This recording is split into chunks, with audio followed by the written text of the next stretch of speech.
Lost Lady by Willa Cather. Part 1, Chapter 1. 30 or 40 years ago, in one of those grey towns along the Burlington Railroad, which are so much greyer today than they were then, there was a house well known from Omaha to Denver for its hospitality and for a certain charm of atmosphere. Well known, that is to say, to the railroad aristocracy of that time, men who had to do with the railroad itself, or with one of the land companies, which were its byproducts. In those days it was enough to say of a man that he was connected with the Burlington. There were the directors, the general managers, vice presidents, superintendents, whose names we all knew, and their younger brothers or nephews were auditors, freight agents, departmental assistants. Everyone connected with the road, even the large cattle and grain shippers, had annual passes. They and their families rode about over the line a great deal. There were then two distinct social strata in the prairie states, the homesteaders and handworkers who were there to make a living, and the bankers and gentlemen ranchers who came from the Atlantic seaboard to invest money and to develop our great West, as they used to tell us. When the Burlington men were travelling back and forth on business not very urgent, they found it agreeable to stop off the express and spend a night in a pleasant house where their importance was delicately recognized, and no house was pleasanter than that of Captain Daniel Forrester at Sweetwater. Captain Forrester was himself a railroad man, a contractor, who had built hundreds of miles of road for the Burlington, over the sagebrush and cattle country, and on up into the Black Hills. The Forrester place, as everyone called it, was not at all remarkable. The people who lived there made it seem much larger and finer than it was. The house stood on a low round hill, nearly a mile east of town, a white house with a wing, and sharp sloping roofs to shed the snow. It was encircled by porches, too narrow for modern notions of comfort, supported by the fussy, fragile pillars of that time, when every honest stick of timber was tortured by the turning lathe into something hideous. Stripped of its vines and denuded of its shrubbery, the house would probably have been ugly enough. It stood close into a fine cottonwood grove that threw sheltering arms to left and right and grew all down the hillside behind it. Thus placed on the hill, against its bristling grove, it was the first thing one saw on coming into Sweetwater by rail, and the last thing one saw on departing. To approach Captain Forrester's property, you had first to get over a wide sandy creek which flowed along the eastern edge of the town. Crossing this by the footbridge or the ford, you entered the captain's private lane, bordered by Lombardy poplars, with wide meadows lying on either side. Just at the foot of the hill on which the house sat, one crossed a second creek by the stout wooden road bridge. This stream traced artless loops and curves through the broad meadows that were half pasture land, half marsh. Anyone but Captain Forrester would have drained the bottomland and made it into highly productive fields, but he had selected this place long ago because it looked beautiful to him, and he happened to like the way the creek wound through his pasture, with mint and joint grass and twinkling willows along its banks. He was well off for those times, and he had no children. He could afford to humour his fancies. When the captain drove friends from Omaha or Denver over from the station in his Democrat wagon, it gratified him to hear these gentlemen admire his fine stock grazing in the meadows on either side of his lane. And when they reached the top of the hill, it gratified him to see men who were older than himself leap nimbly to the ground and run up the front steps as Mrs. Forrester came out on the porch to greet them. Even the hardest and coldest of his friends, a certain narrow-faced Lincoln banker, became animated when he took her hand, tried to meet the gay challenge in her eyes, and to reply cleverly to the droll word of greeting on her lips. She was always there, just outside the front door, to welcome their visitors, having been warned of their approach by the sound of hoofs and the rumble of wheels on the wooden bridge. If she happened to be in the kitchen helping her bohemian cook, she came out in her apron, waving a buttery iron spoon, or shook cherry-stained fingers at the new arrival. She never stopped to pin up a lock. She was attractive in dishabille, and she knew it. She had been known to rush to the door in her dressing gown, brush in hand, and her long black hair rippling over her shoulders, to welcome Cyrus Dalzell, president of the Colorado and Utah. And that great man had never felt more flattered. In his eyes, and in the eyes of the admiring middle-aged men who visited there, whatever Mrs. Forrester chose to do was ladylike, because she did it. They could not imagine her in any dress or situation in which she would not be charming. Captain Forrester himself, a man of few words, told Judge Pomeroy that he had never seen her look more captivating than on the day when she was chased by the new bull in the pasture. She had forgotten about the bull and gone into the meadow to gather wild flowers. He heard her scream, and as she ran puffing down the hill, she was scudding along the edge of the marshes like a hare, beside herself with laughter, and stubbornly clinging to the crimson parasol that had made all the trouble. Mrs. Forrester was 25 years younger than her husband, and she was his second wife. He married her in California and brought her to Sweetwater a bride. They called the place home even then, when they lived there but a few months out of each year. But later, after the captain's terrible fall with his horse in the mountains, which broke him so that he could no longer build railroads, he and his wife retired to the house on the hill. He grew old there, and even she, alas, grew older. Chapter 2. But we will begin this story with a summer morning long ago, when Mrs. Forrester was still a young woman, and Sweetwater was a town of which great things were expected. That morning she was standing in the deep bay window of her parlour, arranging old-fashioned blush roses in a glass bowl. Glancing up, she saw a group of little boys coming along the driveway, barefoot, with fishing poles and lunch baskets. She knew most of them. There was Niall Herbert, George Pomeroy's nephew, a handsome boy of 12 whom she liked, and polite George Adams, son of a gentleman rancher from Lowell, Massachusetts. The others were just little boys from the town, the butcher's red-headed son, the leading grocer's fat brown twins, Ed Elliot, whose flirtatious old father kept a shoe store and was the Don Juan of the lower world of Sweetwater, and the two sons of the German tailor, pale, freckled lads with ragged clothes and ragged rust-coloured hair, from whom she sometimes bought game or catfish when they appeared silent and spook-like at her kitchen door, and thinly asked if she would care for any fish this morning. As the boys came up the hill, she saw them hesitate and consult together. "You ask her, Niall." "You'd better, George. She goes to your house all the time, and she barely knows me to speak to." As they paused before the 3 steps which led up to the front porch, Mrs. Forrester came to the door and nodded graciously, one of the pink roses in her hand. "Good morning, boys. Off for a picnic?" George Adams stepped forward and solemnly took off his big straw hat. "Good morning, Mrs. Forrester. Please may we fish and wade down in the marsh and have our lunch in the grove?" "Certainly. You have a lovely day. How long has school been out? Don't you miss it?"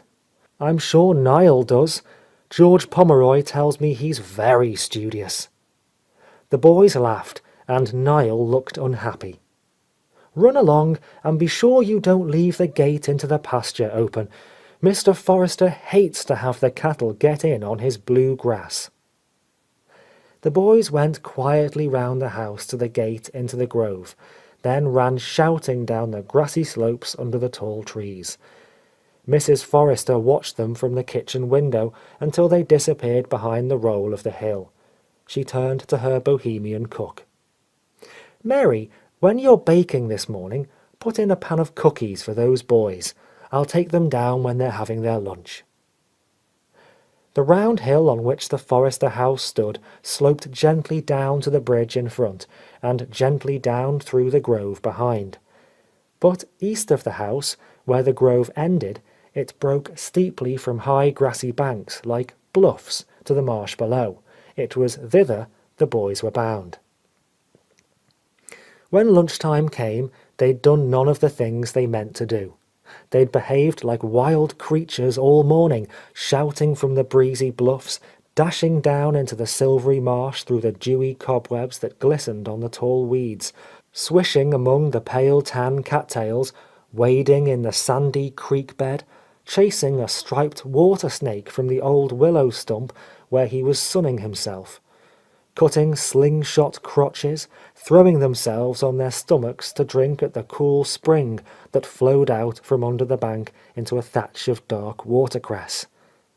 Only the two German boys, Reinhold and Adolf Blum, withdrew to a still pool where the creek was dammed by a reclining tree trunk, and, in spite of all the noise and splashing about them, managed to catch a few suckers. The wild roses were wide open and brilliant, the blue-eyed grass was in purple flower, and the silvery milkweed was just coming on. Birds and butterflies darted everywhere. All at once the breeze died, the air grew very hot, the marsh steamed, and the birds disappeared. The boys found they were tired. Their shirts stuck to their bodies and their hair to their foreheads. They left the sweltering marsh meadows for the grove, lay down on the clean grass under the grateful shade of the tall cottonwoods, and spread out their lunch. The Bloom boys never brought anything but rye bread and hunks of dry cheese. Their companions wouldn't have touched it on any account. But Thaddeus Grimes, the butcher's red-headed son, was the only one impolite enough to show his scorn. "You live on weenies to home, why don't you never bring none?" he bawled. "Hush," said Niall Herbert. He pointed to a white figure coming rapidly down through the grove, under the flickering leaf shadows. Mrs. Forrester, bareheaded, a basket on her arm, her blue-black hair shining in the sun. It was not until years afterward that she began to wear veils and sun hats, though her complexion was never one of her beauties. Her cheeks were pale and rather thin, slightly freckled in summer. As she approached, George Adams, who had a particular mother, rose, and Niall followed his example. "Here are some hot cookies for your lunch, boys." She took the napkin off the basket. "Did you catch anything?" "We didn't fish much, just ran about," said George. "I know.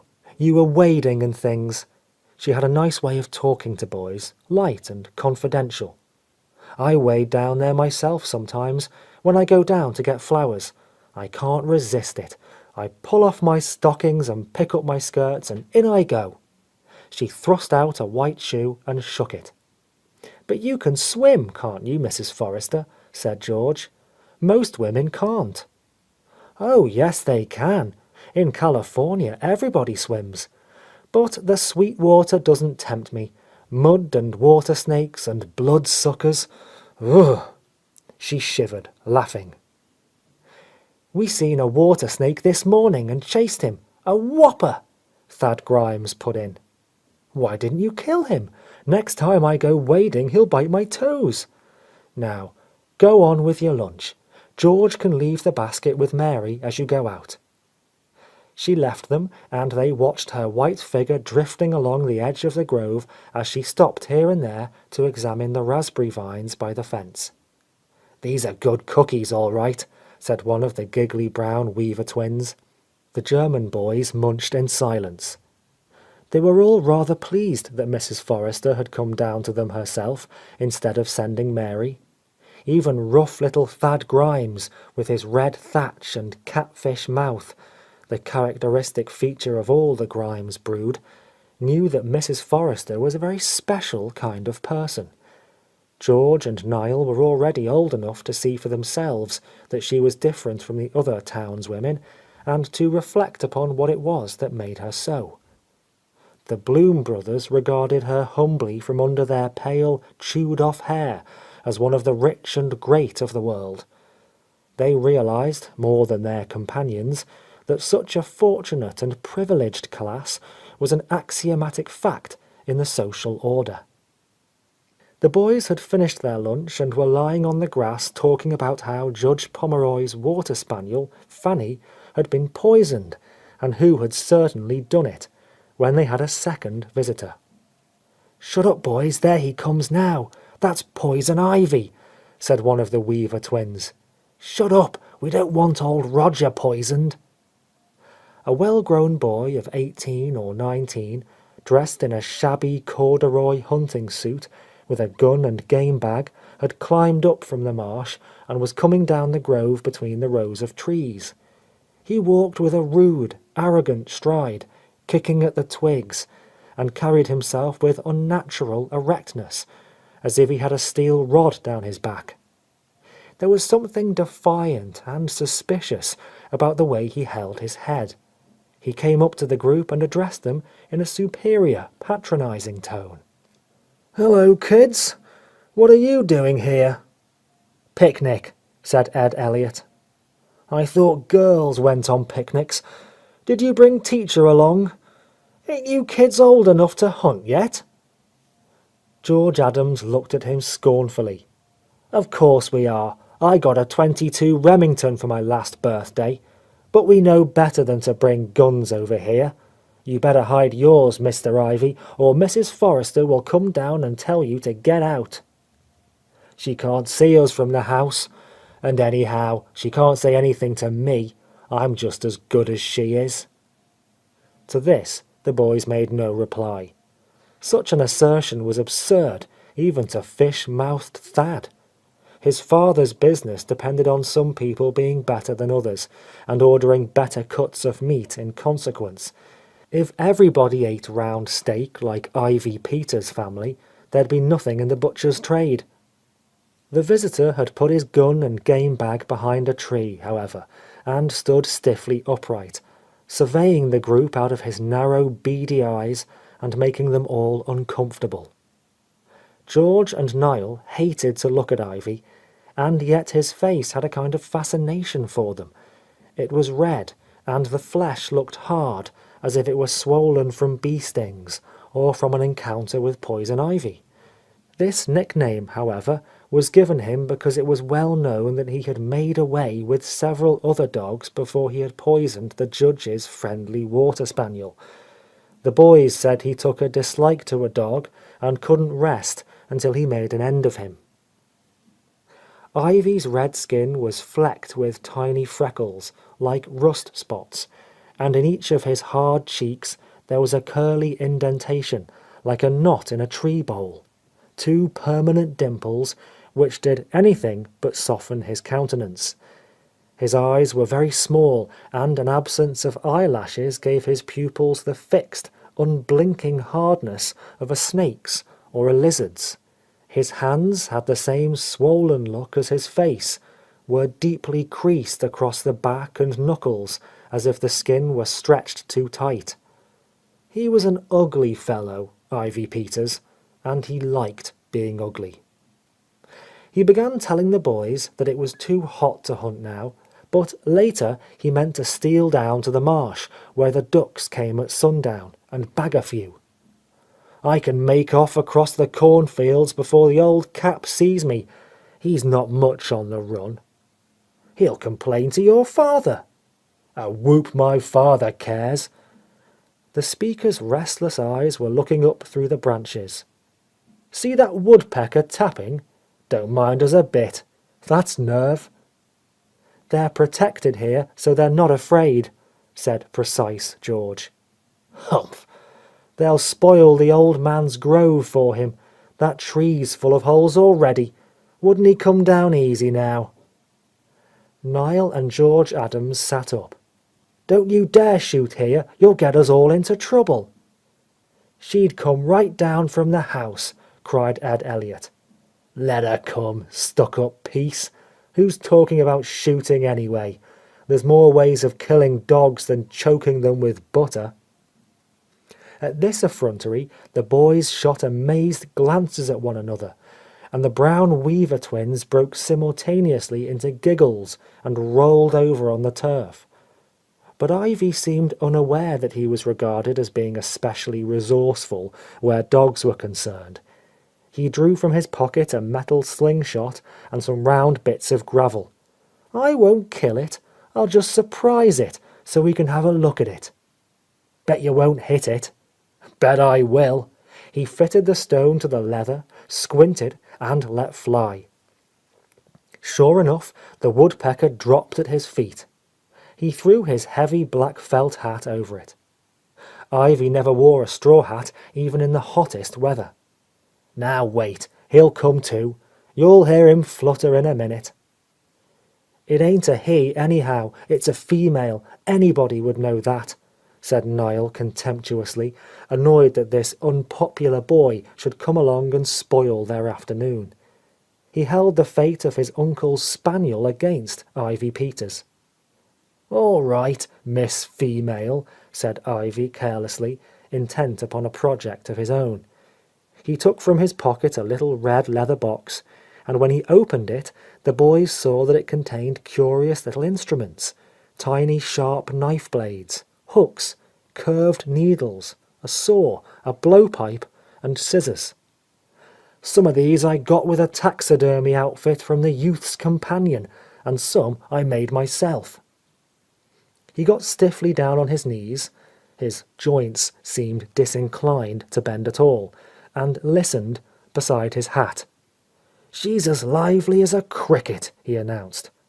Thrusting his hand suddenly under the brim, he brought out the startled bird.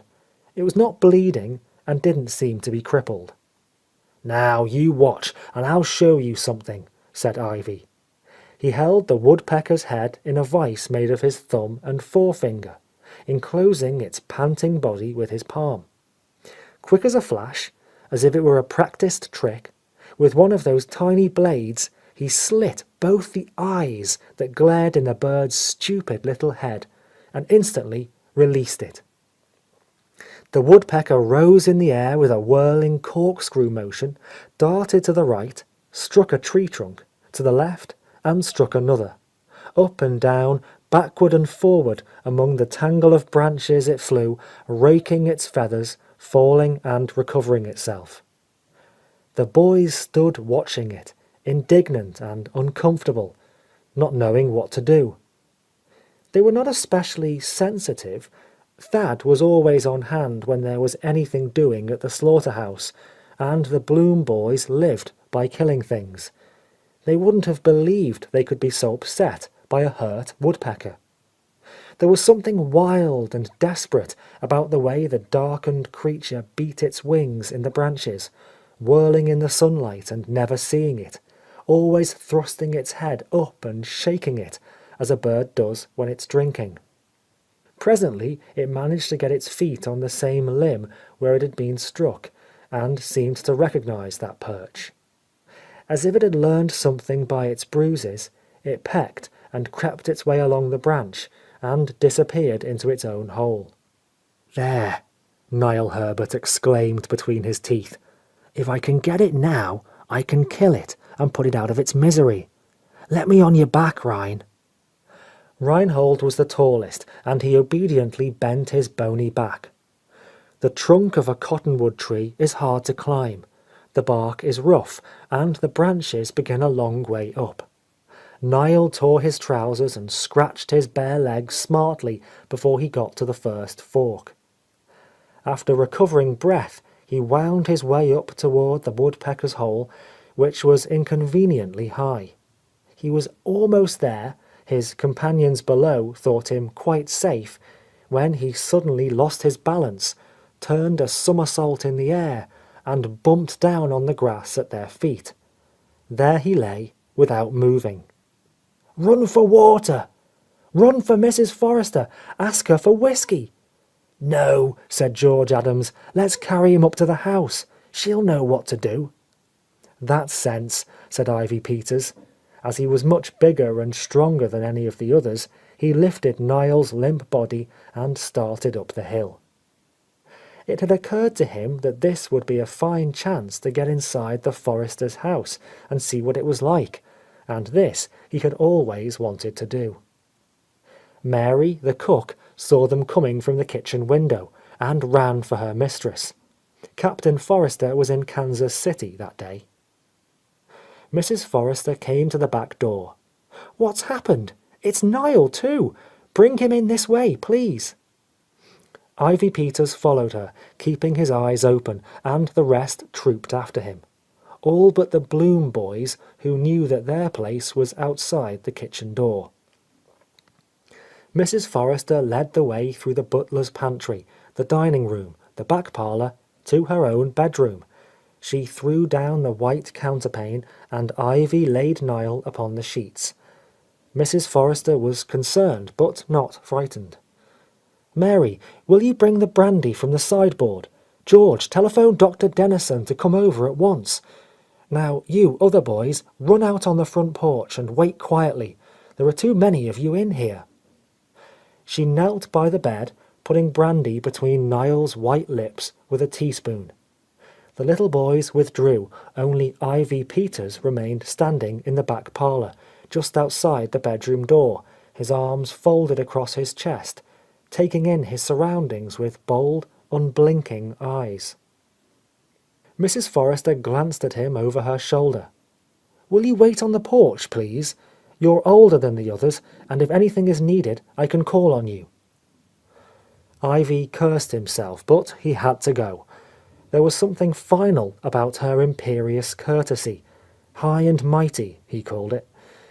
He'd intended to sit down in the biggest leather chair and cross his legs and make himself at home, but he found himself on the front porch, put out by that delicately modulated voice as effectually as if he had been kicked out by the brawniest tough in town. Niall opened his eyes and looked wonderingly about the big, half-darkened room, full of heavy, old-fashioned walnut furniture. He was lying on a white bed with ruffled pillow shams, and Mrs. Forrester was kneeling beside him, bathing his forehead with cologne. Bohemian Mary stood behind her with a basin of water. "Ouch, my arm," he muttered, and the perspiration broke out on his face. "Yes, dear, I'm afraid it's broken. Don't move. Dr. Dennison will be here in a few minutes. It doesn't hurt very much, does it?" "No," he said faintly. He was in pain, but he felt weak and contented. The room was cool and dusky and quiet. At his house, everything was horrid when one was sick. What soft fingers Mrs. Forrester had, and what a lovely lady she was. Inside the lace ruffle of her dress he saw her white throat rising and falling so quickly. Suddenly she got up to take off her glittering rings. She had not thought of them before. Shed them off her fingers with a quick motion as if she were washing her hands, and dropped them into Mary's broad palm. The little boy was thinking that he would probably never be in so nice a place again.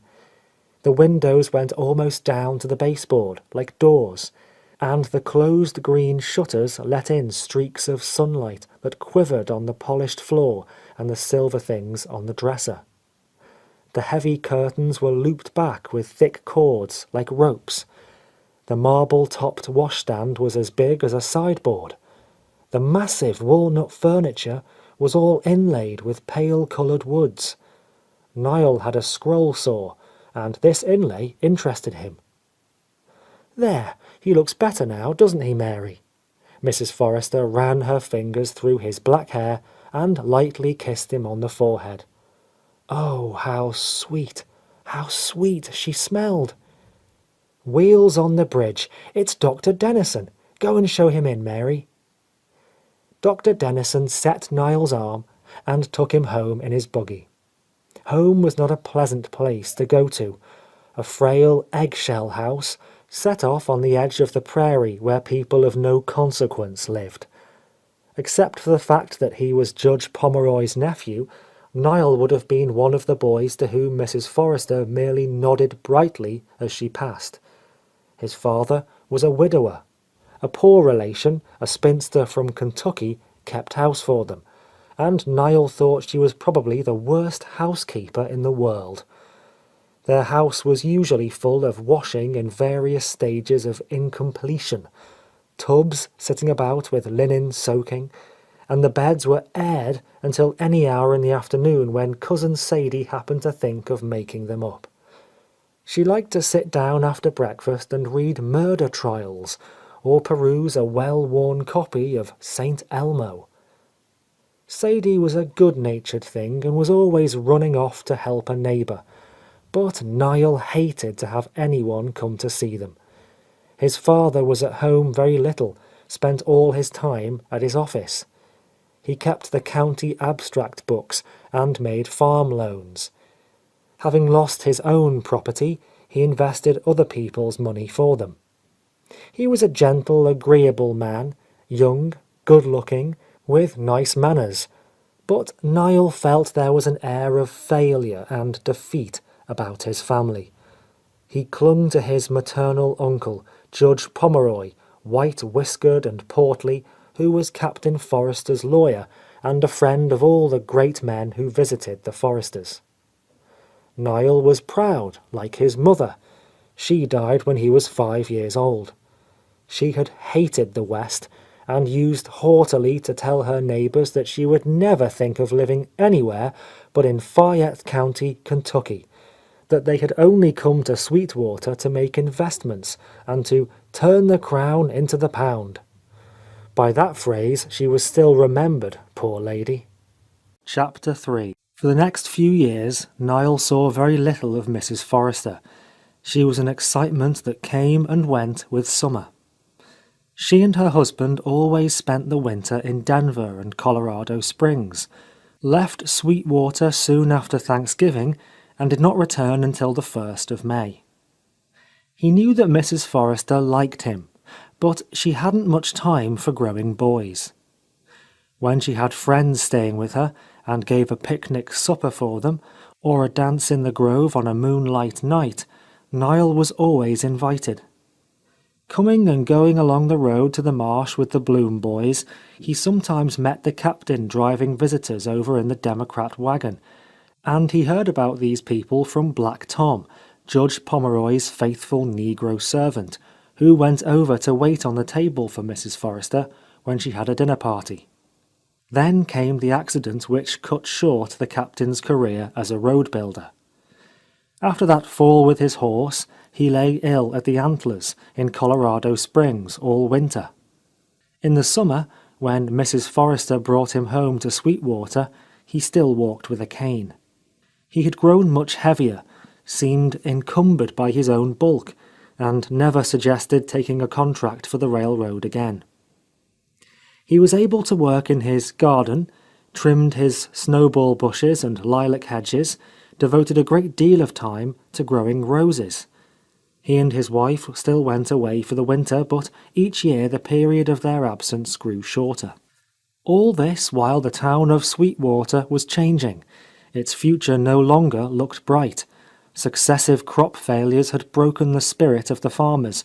George Adams and his family had gone back to Massachusetts, disillusioned about the West. One by one the other gentlemen ranchers followed their example. The Forresters now had fewer visitors.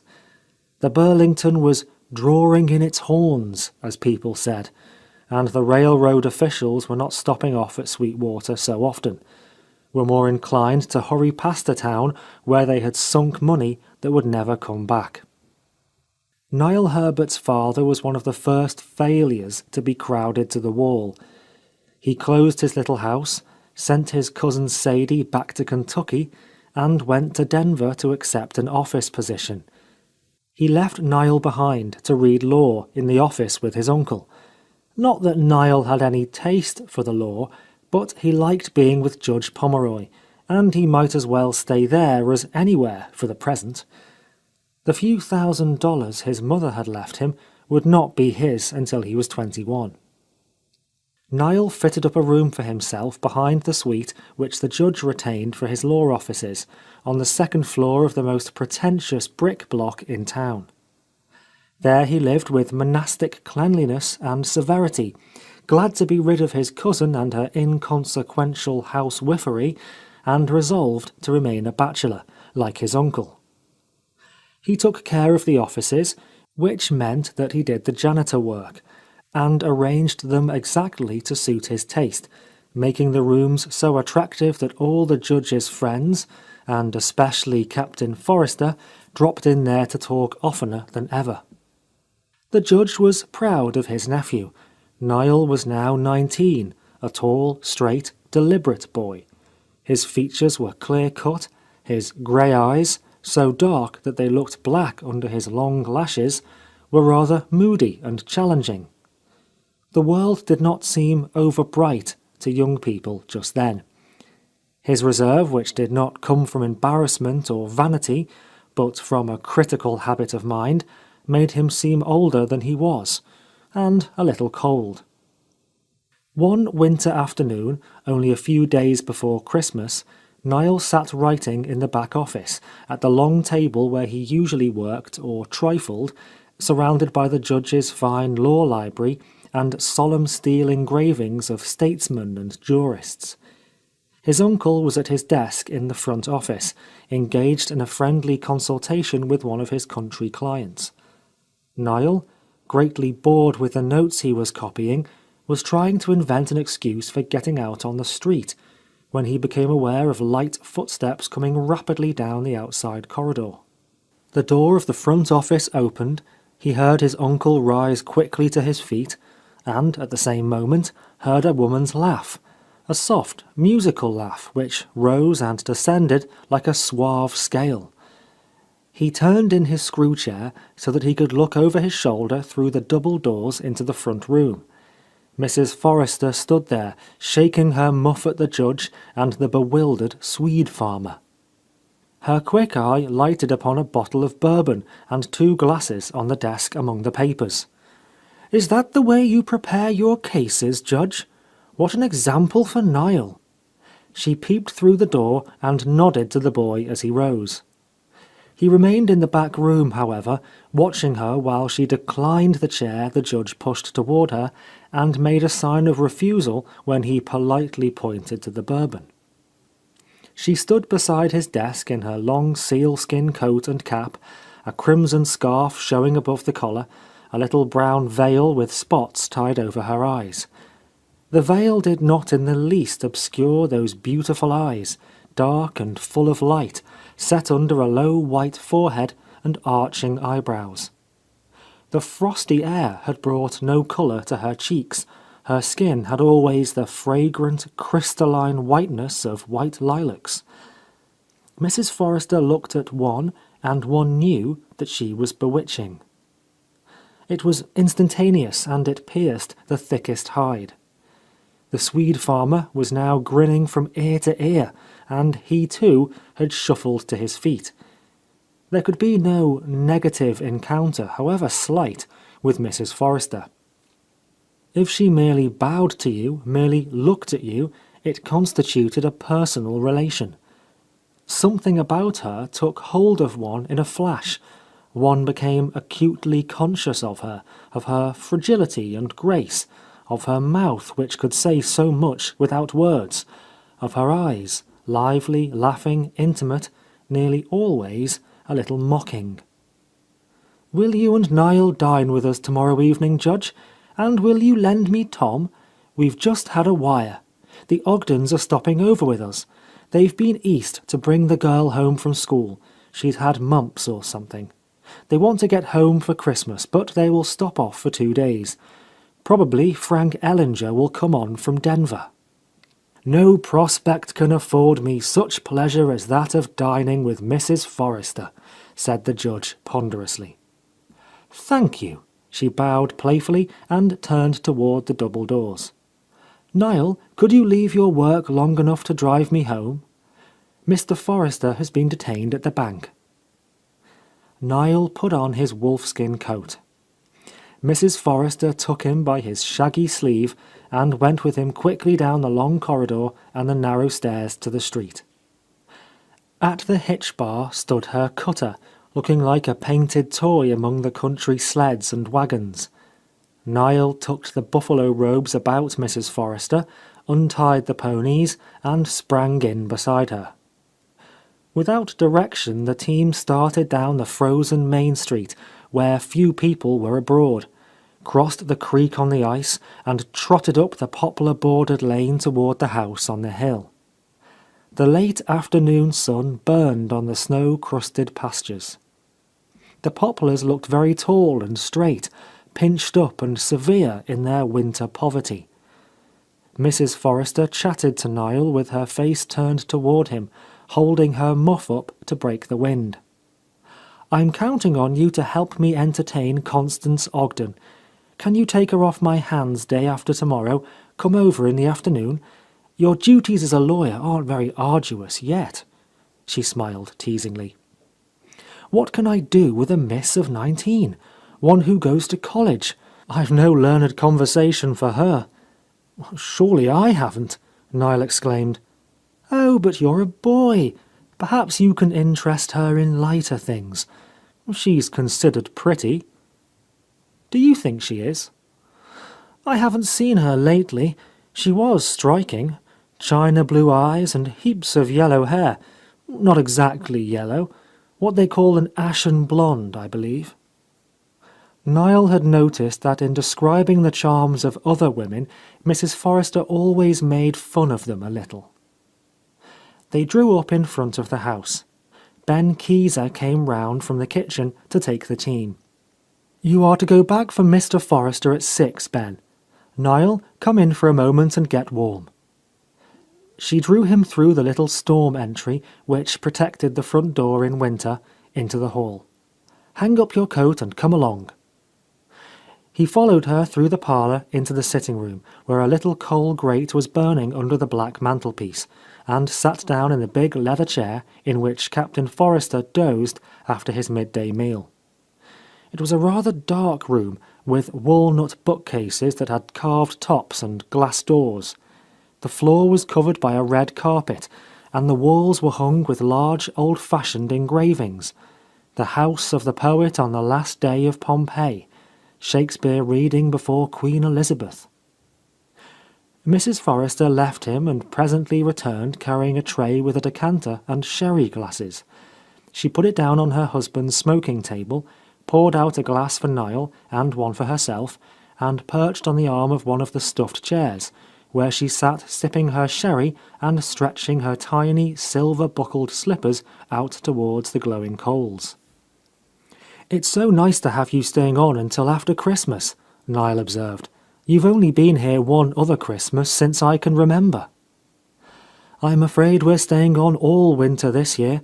Mr. Forrester thinks we can't afford to go away. For some reason we are extraordinarily poor just now." "Like everybody else," the boy commented grimly. "Yes, like everybody else.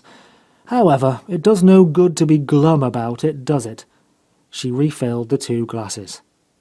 "I always take a little sherry at this time in the afternoon. At Colorado Springs, some of my friends take tea, like the English, but I should feel like an old woman drinking tea. Besides, sherry is good for my throat." Niall remembered some legend about a weak chest and occasional terrifying hemorrhages, but that seemed doubtful as one looked at her, fragile indeed, but with such light, effervescing vitality.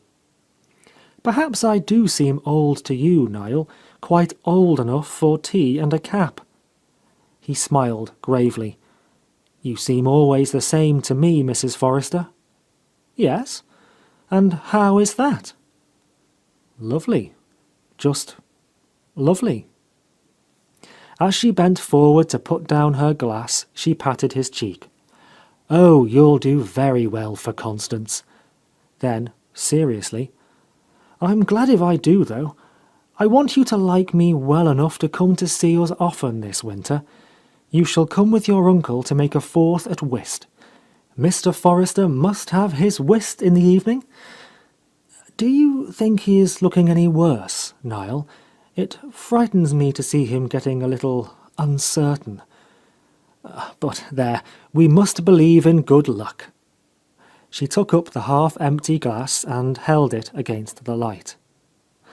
Niall liked to see the firelight sparkle on her earrings, long pendants of garnets and seed pearls in the shape of fleur-de-lis. She was the only woman he knew who wore earrings. They hung naturally against her thin, triangular cheeks. Captain Forrester, although he had given her handsomer ones, liked to see her wear these because they had been his mother's. It gratified him to have his wife wear jewels. It meant something to him. She never left off her beautiful rings unless she was in the kitchen. "A winter in the country may do him good," said Mrs. Forrester, after a silence during which she looked intently into the fire, as if she were trying to read the outcome of their difficulties there. "He loves this place so much. But you and Judge Pomeroy must keep an eye on him when he's in town, Niall. If he looks tired or uncertain, make some excuse and bring him home. He can't carry a drink or two as he used." She glanced over her shoulder to see that the door into the dining room was shut. "Once last winter he had been drinking with some old friends at the Antlers. Nothing unusual, just as he always did, as a man must be able to do. But it was too much for him. When he came out to join me in the carriage, coming down that long walk, you know, he fell. There was no ice. He didn't slip. It was simply because he was unsteady. He had trouble getting up. I still shiver to think of it. To me, it was as if one of the mountains had fallen down." A little later, Niall went plunging down the hill, looking exultantly into the streak of red sunset. Oh, the winter would not be so bad this year. How strange that she should be here at all, a woman like her, among common people. Not even in Denver had he ever seen another woman so elegant. He had sat in the dining room of the Brown Palace Hotel and watched them as they came down to dinner. Fashionable women from the East, on their way to California. But he had never found one so attractive and distinguished as Mrs. Forrester. Compared with her, other women were heavy and dull. Even the pretty ones seemed lifeless. They had not that something in their glance that made one's blood tingle. And never elsewhere had he heard anything like her inviting, musical laugh that was like the distant measures of dance music heard through opening and shutting doors. He could remember the very first time he ever saw Mrs. Forrester, when he was a little boy. He had been loitering in front of the Episcopal church one Sunday morning, when a low carriage drove up to the door. Ben Keezer was on the front seat, and on the back seat was a lady, alone, in a black silk dress, all puffs and ruffles, and a black hat, carrying a parasol with a carved ivory handle. As the carriage stopped, she lifted her dress to alight. Out of a swirl of foamy white petticoats, she thrust a black, shiny slipper. She stepped lightly to the ground and with a nod to the driver, went into the church. The little boy followed her through the open door, saw her enter a pew, and kneel. He was proud now that at the first moment he had recognized her as belonging to a different world from any he had ever known. Niall paused for a moment at the end of the lane to look up at the last skeleton poplar in the long row. Just above its pointed tip hung the hollow, silver winter moon. Part 1, Chapter 4. In pleasant weather, Judge Pomeroy walked to the Forresters, but on the occasion of the dinner for the Ogdens, he engaged the liveryman to take him and his nephew over in one of the town hacks, vehicles seldom used except for funerals and weddings. They smelled strongly of the stable and contained lap robes as heavy as lead and as slippery as oiled paper. Niall and his uncle were the only townspeople asked to the Forresters that evening. They rolled over the creek and up the hill in state, and emerged covered with horsehair. Captain Forrester met them at the door, his burly figure buttoned up in a frock coat, a flat collar and black string tie under the heavy folds of his neck. He was always clean-shaven except for a drooping dun-coloured moustache. The company stood behind him laughing while Niall caught up the whisk broom and began dusting roan hairs off his uncle's broadcloth. Mrs. Forrester gave Niall a brushing in turn, and then took him into the parlour and introduced him to Mrs. Ogden and her daughter. The daughter was a rather pretty girl, Niall thought, in a pale pink evening dress which left bare her smooth arms and short, dimpled neck. Her eyes were, as Mrs. Forrester had said, a china blue, rather prominent and inexpressive. Her fleece of ashy gold hair was bound about her head with silver bands. In spite of her fresh, rose-like complexion, her face was not altogether agreeable. Two dissatisfied lines reached from the corners of her short nose to the corners of her mouth. When she was displeased, even a little, these lines tightened, drew her nose back, and gave her a suspicious, injured expression. Niall sat down by her and did his best, but he found her hard to talk to. She seemed nervous and distracted, kept glancing over her shoulder and crushing her handkerchief up in her hands. Her mind, clearly, was elsewhere. After a few moments, he turned to the mother, who was more easily interested. Mrs. Ogden was almost unpardonably homely. She had a pear-shaped face, and across her high forehead lay a row of flat, dry curls. Her bluish-brown skin was almost the colour of her violet dinner dress. A diamond necklace glittered about her wrinkled throat. Unlike Constance, she seemed thoroughly amiable, but as she talked, she tilted her head and used her eyes, availing herself of those arch glances which he had supposed only pretty women indulged in. Probably she had long been surrounded by people to whom she was an important personage, and had acquired the manner of a spoiled darling. Niall thought her rather foolish at first, but in a few moments he had got used to her mannerisms and began to like her. He found himself laughing heartily and forgot the discouragement of his failure with the daughter. Mr. Ogden, a short, weather-beaten man of 50, with a cast in one eye, a stiff imperial, and twisted moustaches, was noticeably quieter and less expansive than when Niall had met him here on former occasions.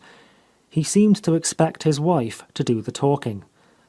When Mrs. Forrester addressed him or passed near him, his good eye twinkled and followed her, while the eye that looked askance remained unchanged and committed itself to nothing. Suddenly, everyone became more lively, the air warmed, and the lamplight seemed to brighten, as a fourth member of the Denver party came in from the dining room with a glittering tray full of cocktails he had been making.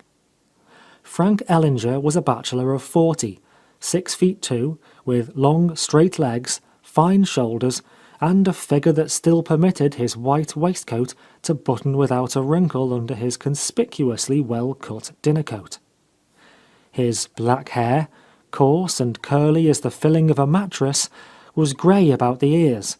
His florid face showed little purple veins about his beaked nose, a nose like the prow of a ship, with long nostrils. His chin was deeply cleft, his thick curly lips seemed very muscular, very much under his control, and with his strong white teeth, irregular and curved, gave him the look of a man who could bite an iron rod in two with a snap of his jaws. His whole figure seemed very much alive under his clothes, with a restless, muscular energy that had something of the cruelty of wild animals in it. Niall was very much interested in this man, the hero of many ambiguous stories. He didn't know whether he liked him or not. He knew nothing bad about him, but he felt something evil. The cocktails were the signal for general conversation. The company drew together in one group. Even Miss Constance seemed less dissatisfied. Ellinger drank his cocktail standing beside her chair, and offered her the cherry in his glass. They were old-fashioned whiskey cocktails. Nobody drank martinis then. Gin was supposed to be the consolation of sailors and inebriate scrubwomen. "Very good, Frank, very good," Captain Forrester pronounced, drawing out a fresh cologne-scented handkerchief to wipe his moustache. "Are encores in order?" The captain puffed slightly when he talked. His eyes, always somewhat suffused and bloodshot since his injury, blinked at his friends from under his heavy lids. "One more round for everybody, Captain." Ellinger brought in from the sideboard a capacious shaker and refilled all the glasses except Miss Ogden's. At her he shook his finger and offered her the little dish of maraschino cherries. "No, I don't want those. I want the one in your glass," she said with a pouty smile. "I like it to taste of something." "Constance!" said her mother reprovingly, rolling her eyes at Mrs. Forrester, as if to share with her the charm of such innocence. "Niall," Mrs. Forrester laughed, "won't you give the child your cherry too?" Niall promptly crossed the room and proffered the cherry in the bottom of his glass. She took it with her thumb and forefinger and dropped it into her own, where, he was quick to observe, she left it when they went out to dinner. A stubborn piece of pink flesh, he decided, and certainly a fool about a man quite old enough to be her father. He sighed when he saw that he was placed next her at the dinner table.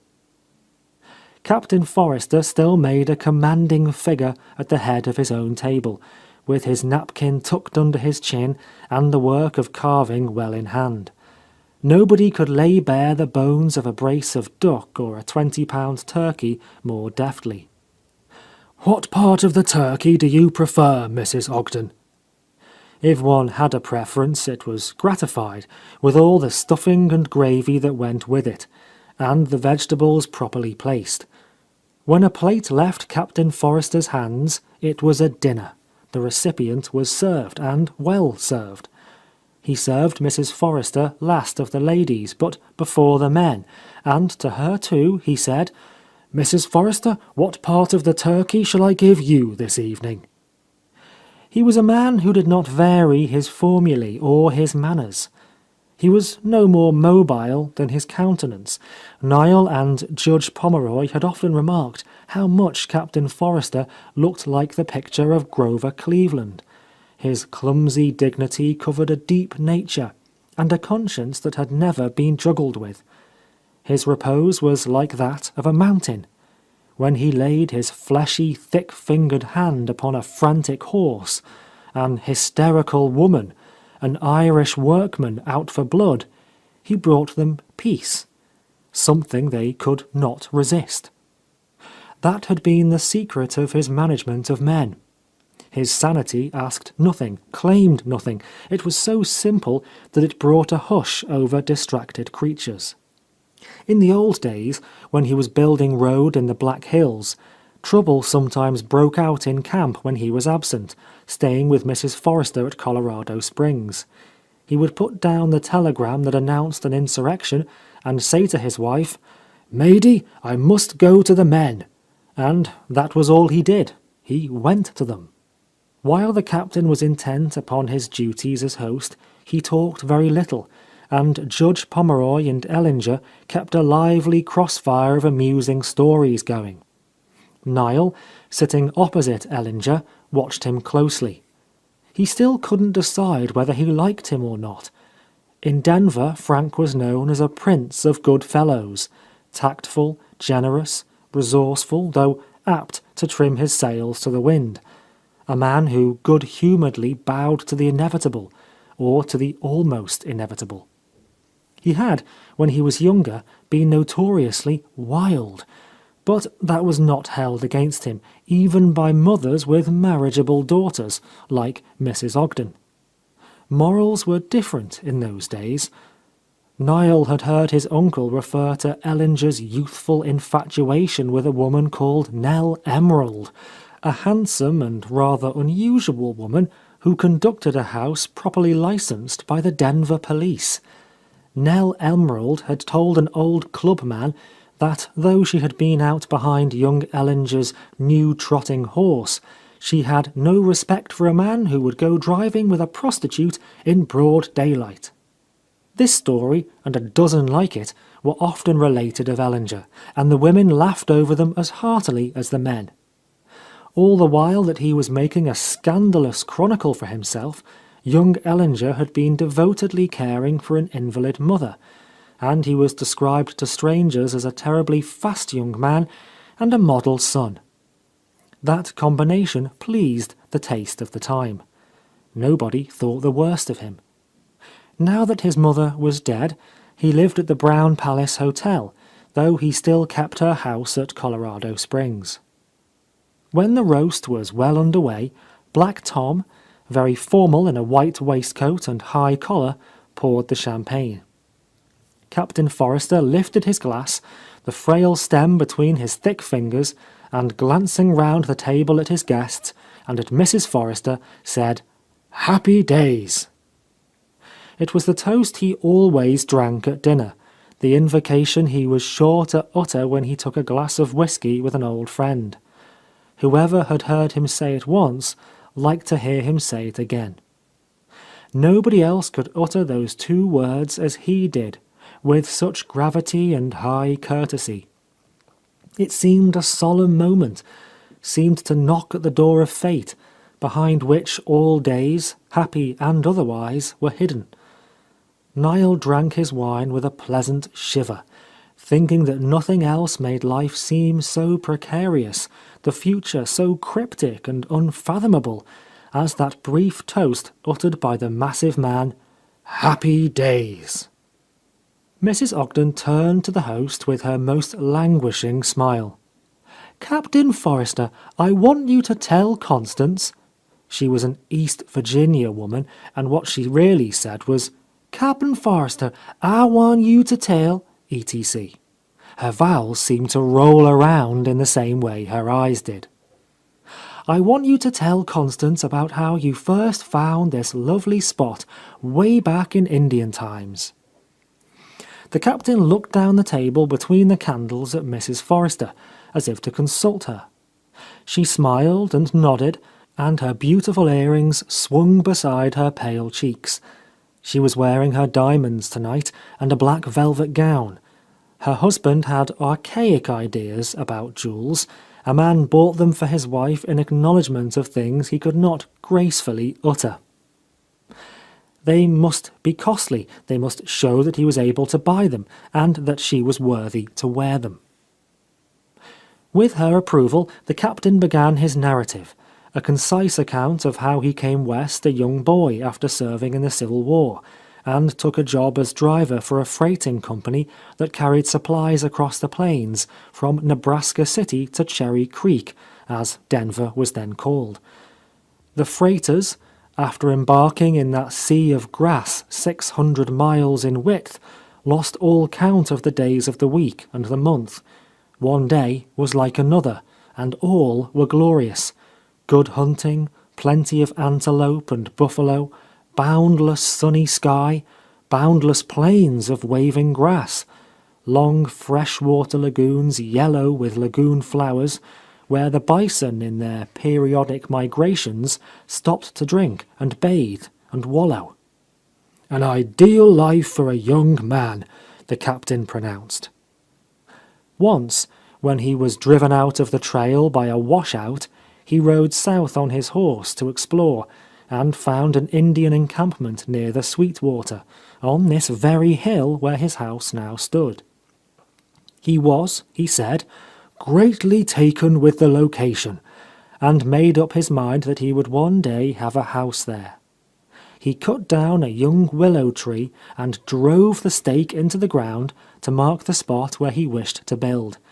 He went away and did not come back for many years. He was helping to lay the first railroad across the plains. There were those that were dependent on me, he said.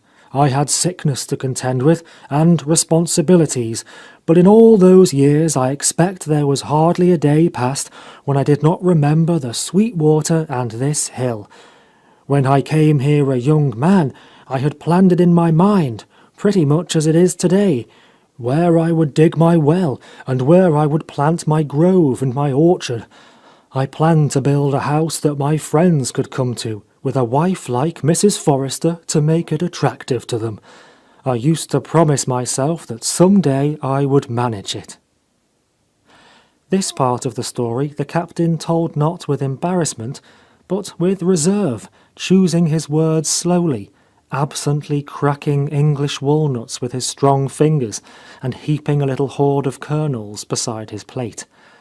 His friends understood that he was referring to his first marriage, to the poor invalid wife who had never been happy and who had kept his nose to the grindstone.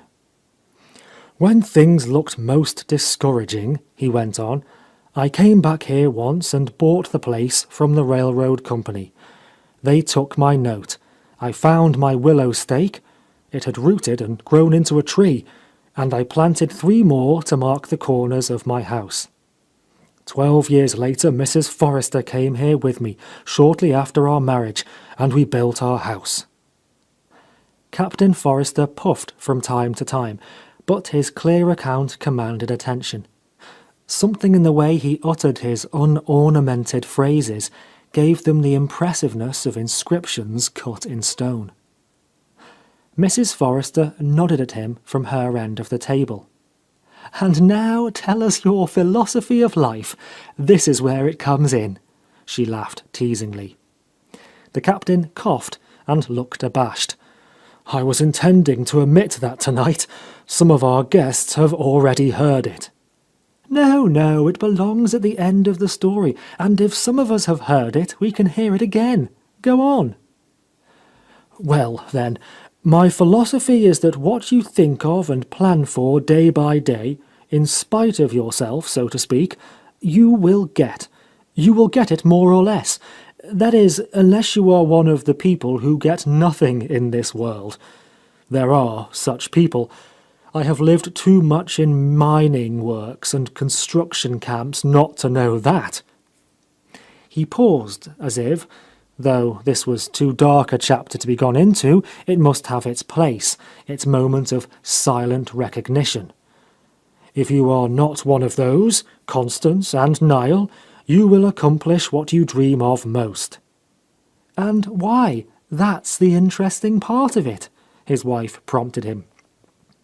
"Because," he roused himself from his abstraction and looked about at the company, "because a thing that is dreamed of in the way I mean is already an accomplished fact. All our great West has been developed from such dreams. The homesteaders and the prospectors and the contractors. We dreamed the railroads across the mountains, just as I dreamed my place on the Sweet Water. All these things will be everyday facts to the coming generation, but to us—" Captain Forrester ended with a sort of grunt. Something forbidding had come into his voice, the lonely, defiant note that is so often heard in the voices of old Indians. Mrs. Ogden had listened to the story with such sympathy that Niall liked her better than ever, and even the preoccupied Constance seemed able to give it her attention. They rose from the dessert and went into the parlour to arrange the card tables. The captain still played whist as well as ever. As he brought out a box of his best cigars, he paused before Mrs. Ogden and said, "Is smoke offensive to you, Mrs. Ogden?" When she protested that it was not, he crossed the room to where Constance was talking with Ellinger and asked with the same grave courtesy, "Is smoke offensive to you, Constance?" Had there been 6 women present, he would have asked that question of each, probably, and in the same words. It did not bother him to repeat a phrase. If an expression answered his purpose, He saw no reason for varying it. Mrs. Forrester and Mr. Ogden were to play against Mrs. Ogden and the captain. "Constance," said Mrs. Forrester as she sat down, "will you play with Niall? I'm told he's very good." Miss Ogden's short nose flickered up, the lines on either side of it deepened, and she again looked injured. Niall was sure she detested him. He was not going to be done in by her. "Miss Ogden," he said as he stood beside his chair, deliberately shuffling a pack of cards. "My uncle and I are used to playing together, and probably you're used to playing with Mr. Ellinger. Suppose we try that combination." She gave him a quick, suspicious glance from under her yellow eyelashes, and flung herself into a chair without so much as answering him. Frank Ellinger came in from the dining room, where he had been sampling the captain's French brandy, and took the vacant seat opposite Miss Ogden. "So it's you and me, Connie. Good enough," he exclaimed, cutting the pack Niall pushed toward him. Just before midnight, Black Tom opened the door and announced that the eggnog was ready. The card players went into the dining room, where the punch bowl stood smoking on the table. "Constance," said Captain Forrester, "do you sing? I like to hear one of the old songs with the eggnog." "I'm sorry, Captain Forrester, I really haven't any voice." Niall noticed that whenever Constance spoke to the captain, she strained her throat, though he wasn't in the least deaf. He broke in over her refusal. "Uncle can start a song if you coax him, sir." Judge Pomeroy, after smoothing his silver whiskers and coughing, began Auld Lang Syne. The others joined in, but they hadn't got to the end of it when a hollow rumbling down on the bridge made them laugh, and everyone ran to the front windows to see the judge's funeral coach come lurching up the hill, with only one of the side lanterns lit. Mrs. Forrester sent Tom out with a drink for the driver. While Niall and his uncle were putting on their overcoats in the hall, she came up to them and whispered coaxingly to the boy. "Remember, you're coming over tomorrow at 2. I'm planning a drive, and I want you to amuse Constance for me." Niall bit his lip and looked down into Mrs. Forrester's laughing, persuasive eyes. "I'll do it for you, but that's the only reason," he said threateningly. "I understand. For me. I'll credit it to your account." The judge and his nephew rolled away on swaying springs. The Ogdens retired to their rooms upstairs. Mrs. Forrester went to help the captain divest himself of his frock coat and put it away for him. Ever since he was hurt, he had to be propped high on pillows at night, and he slept in a narrow iron bed, in the alcove which had formerly been his wife's dressing room. While he was undressing, he breathed heavily and sighed, as if he were very tired. He fumbled with his studs, then blew on his fingers and tried again. His wife came to his aid and quickly unbuttoned everything. He did not thank her in words, but submitted gratefully. When the iron bed creaked at receiving his heavy figure, she called from the big bedroom, "Good night, Mr. Forrester," and drew the heavy curtains that shut off the alcove. She took off her rings and earrings, and was beginning to unfasten her black velvet bodice when, at a tinkle of glass from without, she stopped short. Rehooking the shoulder of her gown, she went to the dining room, now faintly lit by the coal fire in the back parlour. Frank Ellinger was standing at the sideboard, taking a nightcap. The Forrester French brandy was old and heavy like a cordial. "Be careful," she murmured as she approached him. "I have a distinct impression that there is someone on the enclosed stairway. There is a wide crack in the door. Ah, but kittens have claws these days. Pour me just a little. Thank you. I'll have mine in by the fire." He followed her into the next room, where she stood by the grate, looking at him in the light of the pale blue flames that ran over the fresh coal, put on to keep the fire. "You've had a good many brandies, Frank," she said, studying his flushed, masterful face. "Not too many. I'll need them. Tonight," he replied, meaningly. She nervously brushed back a lock of hair that had come down a little. "It's not tonight, it's morning. Go to bed and sleep as late as you please. Take care, I heard silk stockings on the stairs. Good night." She put her hand on the sleeve of his coat. The white fingers clung to the black cloth as bits of paper cling to magnetized iron. Her touch, soft as it was, went through the man, all the feet and inches of him. His broad shoulders lifted on a deep breath. He looked down at her. Her eyes fell. "Good night," she said faintly. As she turned quickly away, the train of her velvet dress caught the leg of his broadcloth trousers and dragged with a friction that crackled and threw sparks. Both started. They stood looking at each other for a moment before she actually slipped through the door.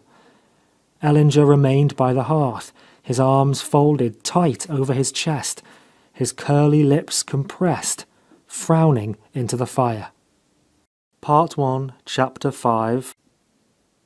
Niall went up the hill the next afternoon, just as the cutter with the 2 black ponies jingled round the driveway and stopped at the front door. Mrs. Forrester came out on the porch, dressed for a sleigh ride. Ellinger followed her, buttoned up in a long fur-lined coat, showily befrogged down the front, with a glossy astrakhan collar. He looked even more powerful and bursting with vigour than last night. His highly coloured, well-visored countenance shone with a good opinion of himself and of the world. Mrs. Forrester called to Niall gaily. "We're going down to the Sweetwater to cut cedar boughs for Christmas. Will you keep Constance company? She seems a trifle disappointed at being left behind. But we can't take the big sleigh. The pole is broken. Be nice to her, there's a good boy." She pressed his hand, gave him a meaning, confidential smile, and stepped into the sleigh. Ellinger sprang in beside her, and they glided down the hill with a merry tinkle of sleigh bells. Niall found Miss Ogden in the back parlour, playing solitaire by the fire. She was clearly out of humour. "Come in, Mr. Herbert. I think they might have taken us along, don't you? I want to see the river my own self. I hate being shut up in the house." "Let's go out then. Wouldn't you like to see the town?" Constance seemed not to hear him. She was wrinkling and unwrinkling her short nose, and the restless lines about her mouth were fluttering. "What's to hinder us getting a sleigh at the livery barn and going down to the Sweetwater? I don't suppose the river's private property." She gave a nervous, angry laugh and looked hopefully at Niall. "We couldn't get anything at this hour. The livery teams are all out," he said with firmness. Constance glanced at him suspiciously, then sat down at the card table and leaned over it, drawing her plump shoulders together. Her fluffy yellow hair was wound round her head like a scarf and held in place by narrow bands of black velvet. The ponies had crossed the second creek and were trotting down the high road toward the river. Mrs. Forrester expressed her feelings in a laugh full of mischief. "Is she running after us? Where did she get the idea that she was to come? What a relief to get away!" She lifted her chin and sniffed the air. The day was grey, without sun, and the air was still and dry, a warm cold. "Poor Mr. Ogden," she went on. "How much livelier he is without his ladies. They almost extinguish him. Now, aren't you glad you never married?" "I'm certainly glad I never married a homely woman. What does a man do it for, anyway? She had no money, and he's always had it, or been on the way to it." "Well, they're off tomorrow.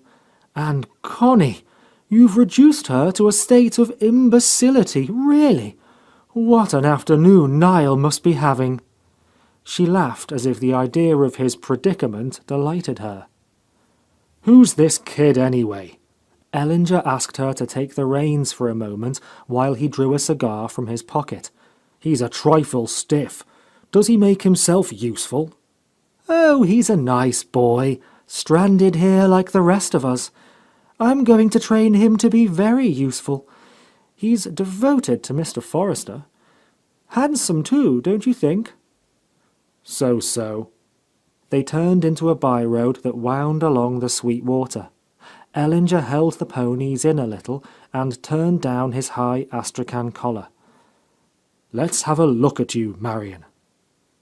Mrs. Forrester was holding her muff before her face to catch the flying particles of snow the ponies kicked up. From behind it she glanced at him sideways. "Well?" she said teasingly. He put his arm through hers and settled himself low in the sleigh. "You ought to look at me better than that. It's been a devil of a long while since I've seen you." "Perhaps it's been too long," she murmured. The mocking spark in her eyes softened perceptibly under the long pressure of his arm. "Yes, it's been long," she admitted lightly. "You didn't answer the letter I wrote you on the 11th. "Didn't I? Well, at any rate, I answered your telegram." She drew her head away as his face came nearer. "You'll really have to watch the ponies, my dear, or they'll tumble us out in the snow." "I don't care. I wish they would," he said between his teeth. "Why didn't you answer my letter?" "Oh, I don't remember. You don't write so many." "It's no satisfaction. You won't let me write you love letters. You say it's risky." "So it is, and foolish.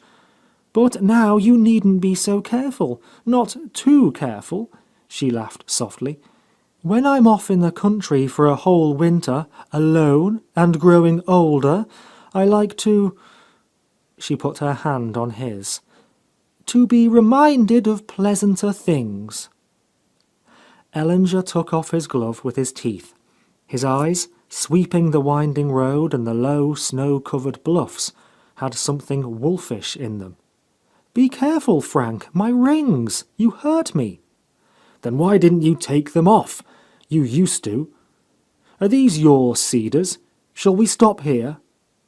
"No, not here." She spoke very low. "The best ones are farther on, in a deep ravine that winds back into the hills." Ellinger glanced at her averted head, and his heavy lips twitched in a smile at one corner. The quality of her voice had changed, and he knew the change. They went spinning along the curves of the winding road, saying not a word. Mrs. Forrester sat with her head bent forward, her face half hidden in her muff. At last she told him to stop. To the right of the road he saw a thicket. Behind it a dry watercourse wound into the bluffs. The tops of the dark, still cedars, just visible from the road, indicated its windings. "Sit still," he said, "while I take out the horses." When the blue shadows of approaching dusk were beginning to fall over the snow, one of the Bloom boys, slipping quietly along through the timber in search of rabbits, came upon the empty cutter standing in the brush, and near it the two ponies, stamping impatiently where they were tied. Adolf slid back into the thicket and lay down behind a fallen log to see what would happen. Not much ever happened to him but weather. Presently he heard low voices coming nearer from the ravine. The big stranger who was visiting at the Forresters emerged, carrying the buffalo robes on one arm. Mrs. Forrester herself was clinging to the other. They walked slowly, wholly absorbed by what they were saying to each other. When they came up to the sleigh, the man spread the robes on the seat and put his hands under Mrs. Forrester's arms to lift her in. But he did not lift her. He stood for a long while holding her crushed up against his breast, her face hidden in his black overcoat. "What about those damned cedar boughs?" he asked, after he had put her in and covered her up. "Shall I go back and cut some?" "It doesn't matter," she murmured. He reached under the seat for a hatchet and went back to the ravine. Mrs. Forrester sat with her eyes closed, her cheek pillowed on her muff, a faint, soft smile on her lips. The air was still and blue. The Bloom boy could almost hear her breathe. When the strokes of the hatchet rang out from the ravine, he could see her eyelids flutter. Soft shivers went through her body. The man came back and threw the evergreens into the sleigh. When he got in beside her, she slipped her hand through his arm and settled softly against him. "Drive slowly," she murmured, as if she were talking in her sleep. "It doesn't matter if we're late for dinner. Nothing matters." The ponies trotted off. The pale Bloom boy rose from behind his log and followed the tracks up the ravine. When the orange moon rose over the bluffs, he was still sitting under the cedars, his gun on his knee. While Mrs. Forrester had been waiting there in the sleigh, with her eyes closed, feeling so safe, he could almost have touched her with his hand.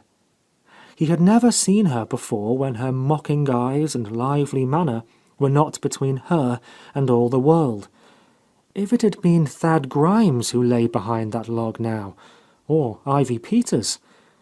But with Adolph Bloom her secrets were safe. His mind was feudal. The rich and fortunate were also the privileged.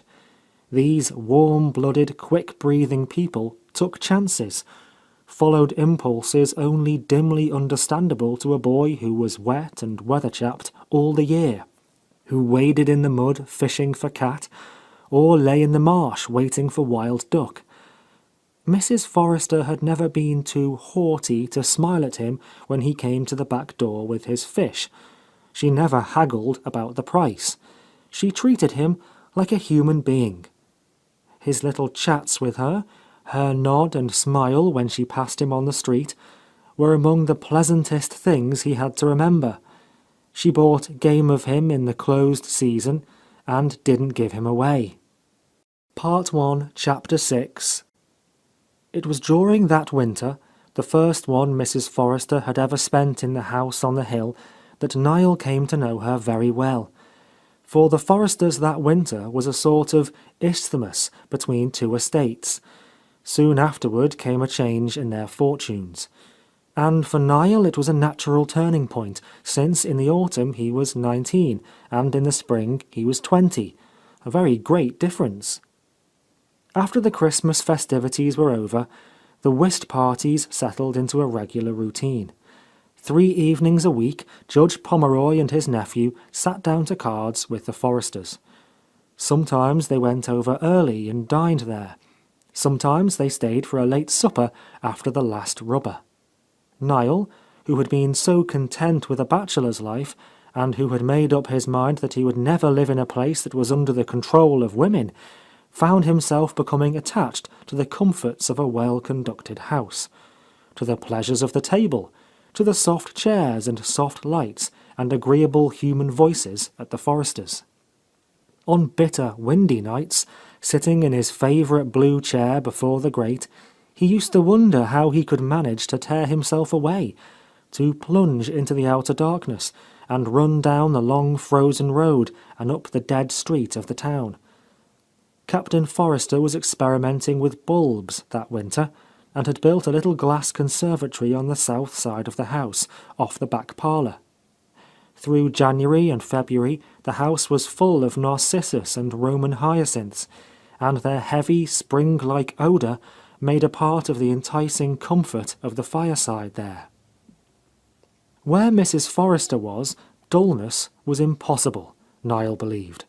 The charm of her conversation was not so much in what she said, though she was often witty, but in the quick recognition of her eyes, in the living quality of her voice itself. One could talk with her about the most trivial things, and go away with a high sense of elation. The secret of it, he supposed, was that she couldn't help being interested in people, even very commonplace people. If Mr. Ogden or Mr. Dalzell were not there to tell their best stories for her, then she could be amused by Ivy Peters' ruffianly manners, or the soft compliments of Old Man Elliot when he sold her a pair of winter shoes. She had a fascinating gift of mimicry. When she mentioned the Fat Iceman, or Thad Grimes at his meat block, or the Bloom boys with their dead rabbits, By a subtle suggestion of their manner, she made them seem more individual and vivid than they were in their own person. She often caricatured people to their faces, and they were not offended, but greatly flattered. Nothing pleased one more than to provoke her laughter. Then you felt you were getting on with her. It was her form of commenting, of agreeing with you and appreciating you when you said something interesting, and it often told you a great deal that was both too direct and too elusive for words. Long, long afterward, when Niall did not know whether Mrs. Forrester were living or dead, if her image flashed into his mind, it came with a brightness of dark eyes, her pale triangular cheeks with long earrings, and her many-coloured laugh.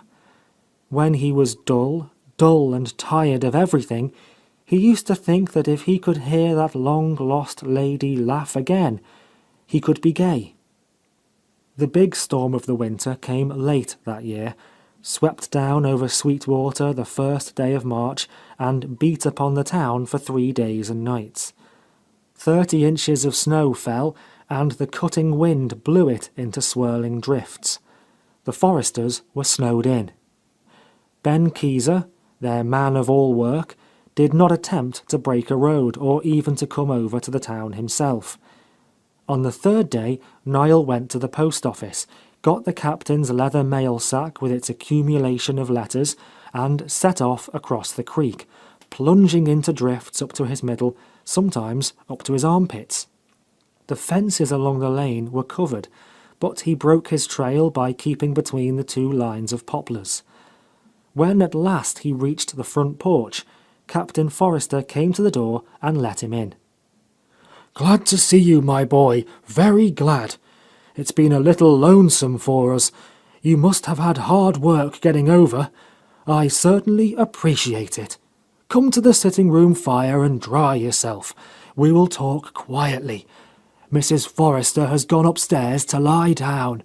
She's been complaining of a headache." Niall stood before the fire in his rubber boots, drying his trousers. The captain did not sit down, but opened the glass door into his little conservatory. "I've something pretty to show you, Niall. All my hyacinths are coming along at once, every colour of the rainbow. The Roman hyacinths, I say, are Mrs. Forrester's. They seem to suit her." Niall went to the door and looked with keen pleasure at the fresh, watery blossoms. "I was afraid you might lose them this bitter weather, Captain." "No, these things can stand a good deal of cold. They've been company for us." He stood looking out through the glass at the drifted shrubbery. Niall liked to see him look out over his place. A man's house is his castle, his look seemed to say. "Ben tells me the rabbits have come up to the barn to eat the hay. Everything green is covered up. I had him throw a few cabbages out for them so they won't suffer. Mrs. Forrester has been on the porch every day, feeding the snowbirds," he went on, as if talking to himself. The stair door opened, and Mrs. Forrester came down in her Japanese dressing gown, looking very pale. The dark shadows under her eyes seemed to mean that she had been losing sleep. "Oh, it's Niall! How nice of you! And you've brought the mail. Are there any letters for me?" "3. 2 from Denver and 1 from California." Her husband gave them to her. "Did you sleep, matey?" "No, but I rested. It's delightful up in the west room. The wind sings and whistles about the eaves. If you'll excuse me, I'll dress and glance at my letters. Stand closer to the fire, Niall. Are you very wet?" When she stopped beside him to feel his clothes, he smelled a sharp odour of spirits. Was she ill, he wondered, or merely so bored that she had been trying to dull herself? When she came back, she had dressed and rearranged her hair. "Mrs. Forrester," said the captain in a solicitous tone, "I believe I would like some tea and toast this afternoon, like your English friends, and it would be good for your head. We won't offer Niall anything else." "Very well. Mary has gone to bed with a toothache, but I'll make the tea. Niall can make the toast here by the fire while you read your paper." She was cheerful now, tied one of Mary's aprons about Niall's neck and set him down with the toasting fork.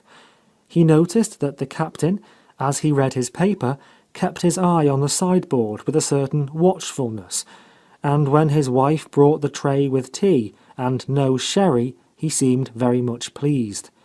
He drank 3 cups and took a second piece of toast. "You see, Mr. Forrester," she said lightly, "Niall has brought back my appetite. I ate no lunch today." Turning to the boy, "I've been shut up too long. Is there anything in the papers?" This meant, was there any news concerning the people they knew? The captain put on his silver-rimmed glasses again and read aloud about the doings of their friends in Denver and Omaha and Kansas City. Mrs. Forrester sat on a stool by the fire, eating toast and making humorous comments upon the subjects of those solemn paragraphs. The engagement of Miss Irma Salton Smith, etc. "At last, thank God! You remember her, Niall? She's been here. I think you danced with her." "I don't think I do. What is she like?" "She's exactly like her name. Don't you remember? Tall, very animated, glittering eyes, like the ancient mariners." Niall laughed. "Don't you like bright eyes, Mrs. Forrester?" "Not any others, I don't." She joined in his laugh so gaily that the captain looked out over his paper with an expression of satisfaction. He let the journal slowly crumple on his knees and sat watching the two beside the grate. To him they seemed about the same age. It was a habit with him to think of Mrs. Forrester as very, very young. She noticed that he was not reading. "Would you like me to light the lamp, Mr. Forrester?" "No, thank you. The twilight is very pleasant." It was twilight by now. They heard Mary come downstairs and begin stirring about the kitchen. The captain, his slippers in the zone of firelight and his heavy shoulders in shadow, snored from time to time. As the room grew dusky, the windows were squares of clear pale violet, and the shutters ceased to rattle. The wind was dying with the day. Everything was still, except when Bohemian Mary roughly clattered a pan. Mrs. Forrester whispered that she was out of sorts because her sweetheart, Joe Puselick, hadn't been over to see her. Sunday night was his regular night, and Sunday was the first day of the blizzard. "When she's neglected, her tooth always begins to ache." "Well, now that I've got over, he'll have to come, or she'll be in a temper." "Oh, he'll come," Mrs. Forrester shrugged. "I am blind and deaf, but I'm quite sure she makes it worth his while." After a few moments she rose. "Come," she whispered. "Mr. Forrester is asleep. Let's run down the hill. There's no one to stop us. I'll slip on my rubber boots. No objections." She put her fingers on his lips. "Not a word. I can't stand this house a moment longer." They slipped quietly out of the front door into the cold air which tasted of new fallen snow. A clear arc of blue and rose colour painted the west over the buried town. When they reached the rounded breast of the hill, blown almost bare, Mrs. Forrester stood still and drew in deep breaths, looking down over the drifted meadows and the stiff blue poplars. "Oh, but it is bleak," she murmured. "Suppose we should have to stay here all next winter, too. And the next. What will become of me, Niall?" There was fear, unmistakable fright, in her voice. "You see, there is nothing for me to do. I get no exercise. I don't skate. We didn't in California, and my ankles are weak. I've always danced in the winter. There's plenty of dancing at Colorado Springs. You wouldn't believe how I miss it. I shall dance till I'm 80. I'll be the waltzing grandmother. It's good for me. I need it." They plunged down into the drifts and did not stop again until they reached the wooden bridge. "See, even the creek is frozen. I thought running water never froze. How long will it be like this?" "Not long now. In a month you'll see the green begin in the marsh and run over the meadows. It's lovely over here in the spring, And you'll be able to get out tomorrow, Mrs. Forrester. The clouds are thinning. Look, there's the new moon." She turned. "Oh, I saw it over the wrong shoulder." "No, you didn't. You saw it over mine." She sighed and took his arm. "My dear boy, your shoulders aren't broad enough." Instantly, before his eyes rose the image of a pair of shoulders that were very broad, objectionably broad, clad in a frogged overcoat with an astrakhan collar. The intrusion of this third person annoyed him as they went slowly back up the hill. Curiously enough, it was as Captain Forrester's wife that she most interested Niall, and it was in her relation to her husband that he most admired her. Given her other charming attributes, her comprehension of a man like the railroad builder, her loyalty to him, stamped her more than anything else. That, he felt, was quality, something that could never become worn or shabby. Steel of Damascus. His admiration of Mrs. Forrester went back to that, just as, he felt, she herself went back to it. He rather liked the stories, even the spiteful ones, about the gay life she led in Colorado, and the young men she kept dangling about her every winter. He sometimes thought of the life she might have been living ever since he had known her, and the one she had chosen to live. From that disparity, he believed, came the subtlest thrill of her fascination. She mocked outrageously at the proprieties she observed, and inherited the magic of contradictions. Part 1, Chapter 7. On the evenings when there was no whist at the Forresters', Niall usually sat in his room and read. But not law, as he was supposed to do. The winter before, when the Forresters were away, and one dull day dragged after another, he had come upon a copious diversion, an almost inexhaustible resource. The high, narrow bookcase in the back office, between the double doors and the wall, was filled from top to bottom with rows of solemn-looking volumes bound in dark cloth, which were kept apart from the law library. An almost complete set of the Bone Classics, which Judge Pomeroy had bought long ago when he was a student at the University of Virginia. He had brought them west with him, not because he read them a great deal, but because, in his day, a gentleman had such books in his library, just as he had claret in his cellar. Among them was a set of Byron in 3 volumes, and last winter, apropos of a quotation which Niall didn't recognize, his uncle advised him to read Byron. All except Don Juan. That, the judge remarked with a deep smile, he could save until later. Niall, of course, began with Don Juan. Then he read Tom Jones and Wilhelm Meister, and raced on until he came to Montaigne and the complete translation of Ovid. He hadn't finished yet with these last, always went back to them after other experiments. These authors seemed to him to know their business. Even in Don Juan there was a little fooling, but with these gentlemen none. There were philosophical works in the collection, but he did no more than open and glance at them. He had no curiosity about what men had thought, but about what they had felt and lived, he had a great deal. If anyone had told him that these were classics and represented the wisdom of the ages, he would doubtless have let them alone.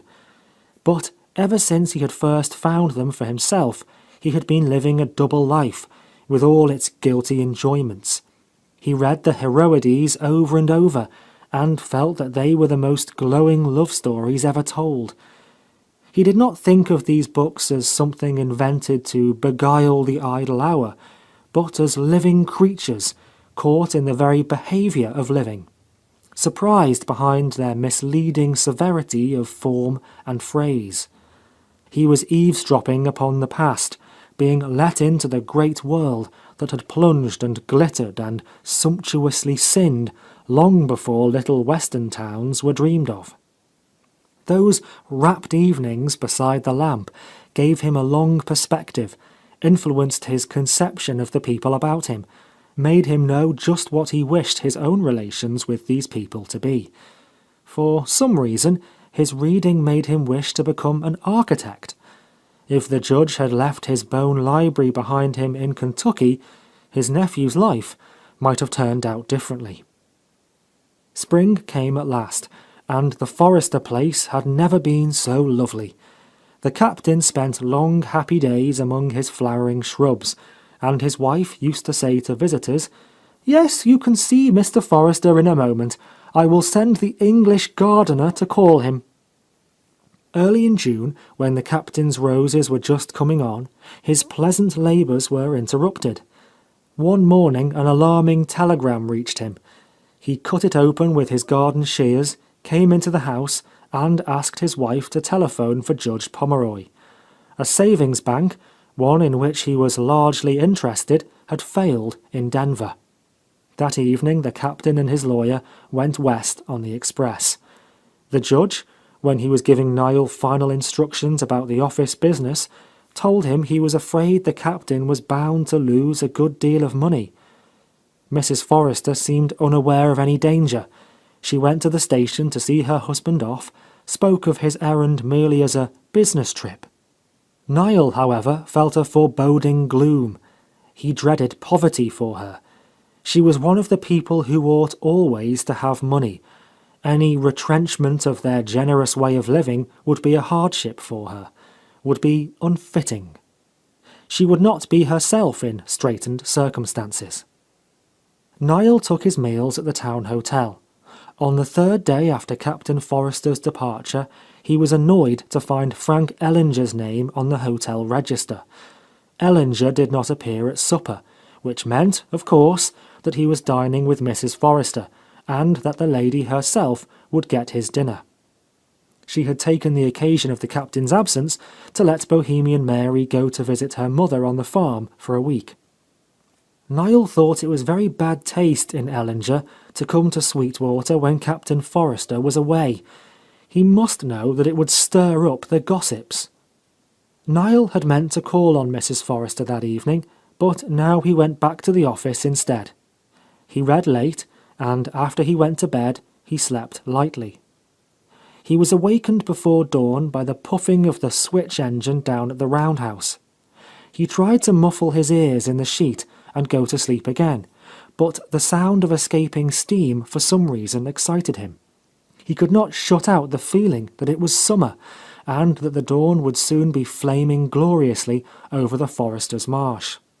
He had awakened with that intense, blissful realization of summer, which sometimes comes to children in their beds. He rose and dressed quickly. He would get over to the hill before Frank Ellinger could intrude his unwelcome presence, while he was still asleep in the best bedroom of the Wimbledon Hotel. An impulse of affection and guardianship drew Niall up the poplar-bordered road in the early light, though he did not go near the house itself, but at the second bridge cut round through the meadow and onto the marsh. The sky was burning with the soft pink and silver of a cloudless summer dawn. The heavy, bowed grasses splashed him to the knees. All over the marsh, snow on the mountain, globed with dew, made cool sheets of silver, and the swamp milkweed spread its flat, raspberry-coloured clusters. There was an almost religious purity about the fresh morning air, the tender sky, the grass and flowers with the sheen of early dew upon them. There was in all living things something limpid and joyous, like the wet morning call of the birds flying up through the unstained atmosphere.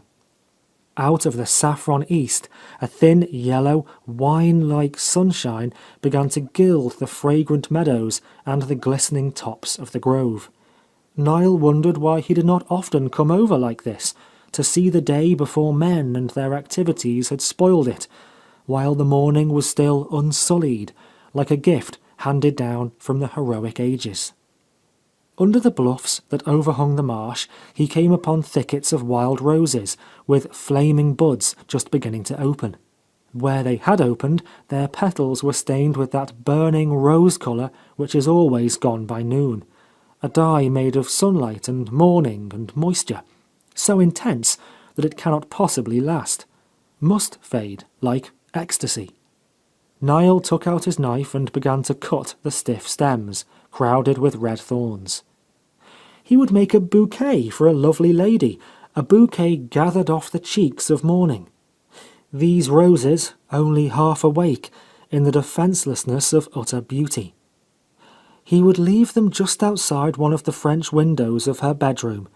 When she opened her shutters to let in the light, she would find them, and they would perhaps give her a sudden distaste for coarse worldlings like Frank Ellinger. After tying his flowers with a twist of meadow grass, he went up the hill through the grove and softly round the still house to the north side of Mrs. Forrester's own room, where the door-like green shutters were closed. As he bent to place the flowers on the sill, he heard from within a woman's soft laughter. Impatient, indulgent, teasing, eager. Then another laugh, very different, a man's, and it was fat and lazy, ended in something like a yawn. Niall found himself at the foot of the hill on the wooden bridge, his face hot, his temples beating, his eyes blind with anger. In his hand he still carried the prickly bunch of wild roses. He threw them over the wire fence into a mud hole the cattle had trampled under the bank of the creek. He did not know whether he had left the house by the driveway or had come down through the shrubbery. In that instant between stooping to the window-sill and rising, he had lost one of the most beautiful things in his life. Before the dew dried, the morning had been wrecked for him, and all subsequent mornings, he told himself bitterly. This day saw the end of that admiration and loyalty that had been like a bloom on his existence. He could never recapture it.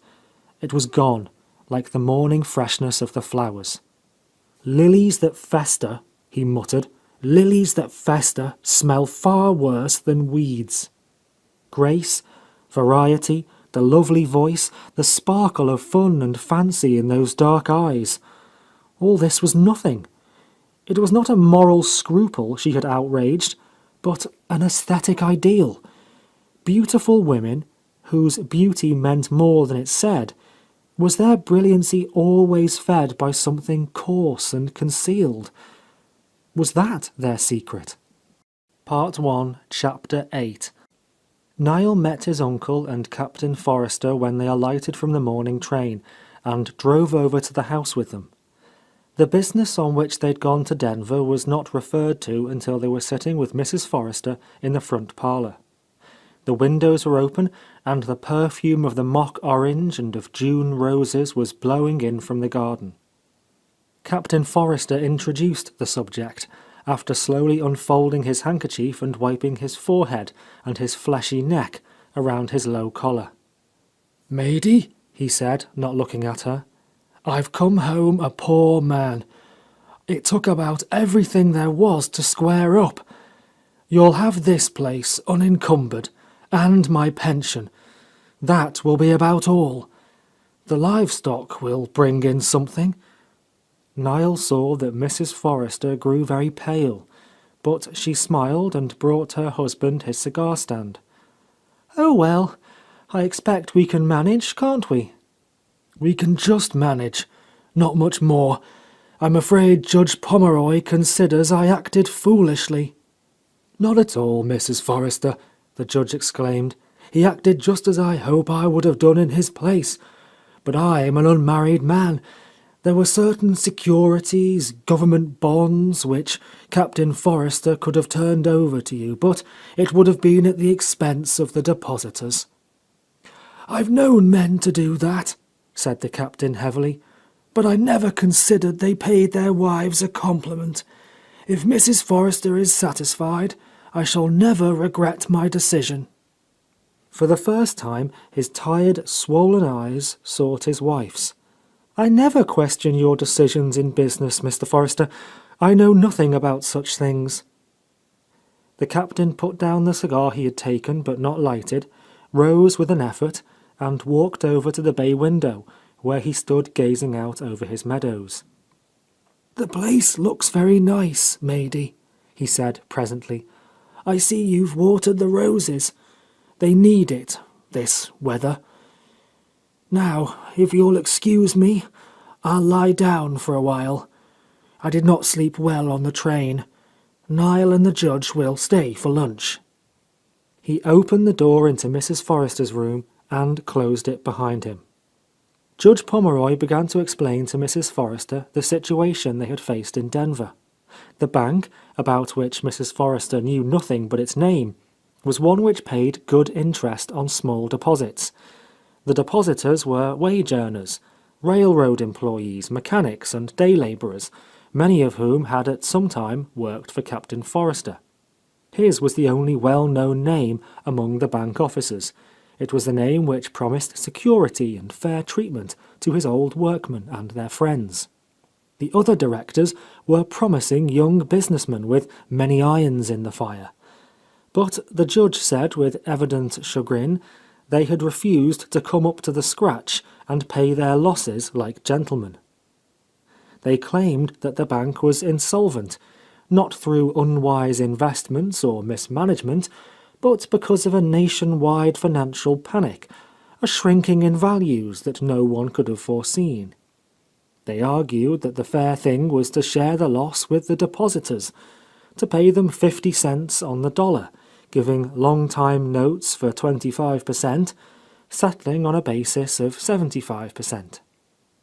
Captain Forrester had stood firm that not one of the depositors should lose a dollar. The promising young businessman had listened to him respectfully, but finally told him they would settle only on their own terms. Any additional refunding must be his affair.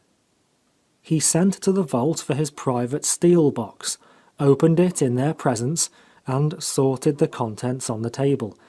The government bonds he turned in at once. Judge Pomeroy was sent out to sell the mining stocks and other securities in the open market. At this part of his narrative, the judge rose and began to pace the floor, twisting the seals on his watch chain. "That was what a man of honor was bound to do, Mrs. Forrester. With 5 of the directors backing down, he had either to lose his name or save it. The depositors had put their savings into that bank because Captain Forrester was president. To those men with no capital but their back and their 2 hands, his name meant safety. As he tried to explain to the directors, those deposits were above price, money saved to buy a home, or to take care of a man in sickness, or to send a boy to school. And those young men, bright fellows, well thought of in the community, sat there and looked down their noses and let your husband strip himself down to pledging his life insurance. There was a crowd in the street outside the bank all day, every day. Poles and Swedes and Mexicans looking scared to death. A lot of them couldn't speak English. Seemed like the only English word they knew was Forrester. As we went in and out, we'd hear the Mexicans saying, 'Forrester, Forrester.' It was a torment for me on your account, ma'am, to see the captain strip himself. But, 'pon my honour, I couldn't forbid him. As for those white-livered rascals that sat there—" The judge stopped before Mrs. Forrester and ruffled his bushy white hair with both hands. "By God, madam, I think I've lived too long. In my day, the difference between a businessman and a scoundrel was bigger than the difference between a white man and a nigger. I wasn't the right one to go out there as the captain's counsel.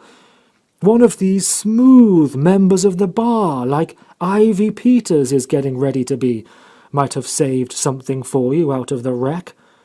But I couldn't use my influence with your husband.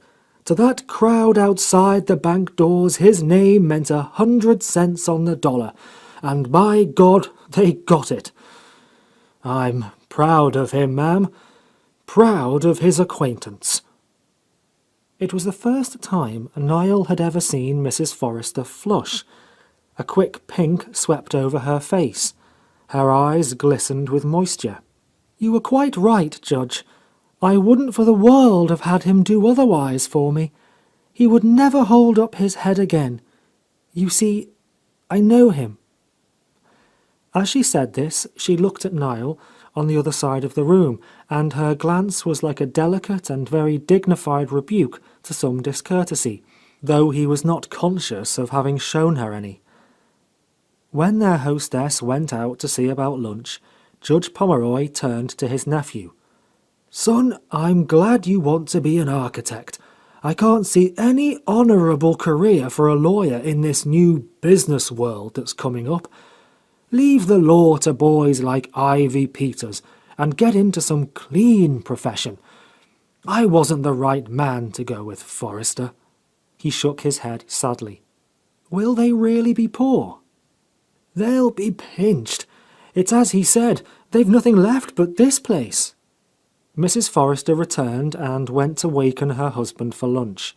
When she opened the door into her room, they heard stertorous breathing, and she called to them to come quickly.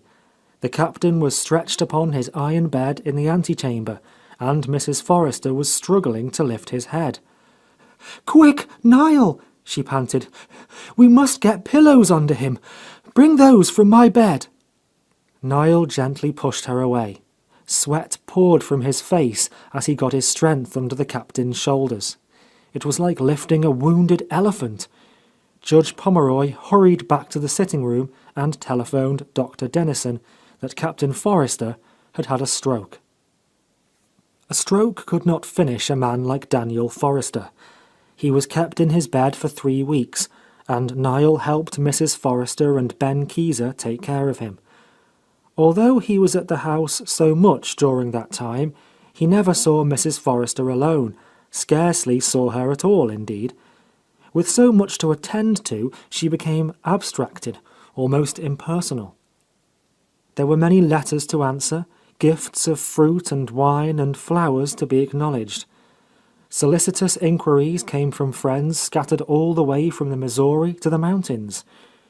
When Mrs. Forrester was not in the captain's room, or in the kitchen preparing special foods for him, she was at her desk.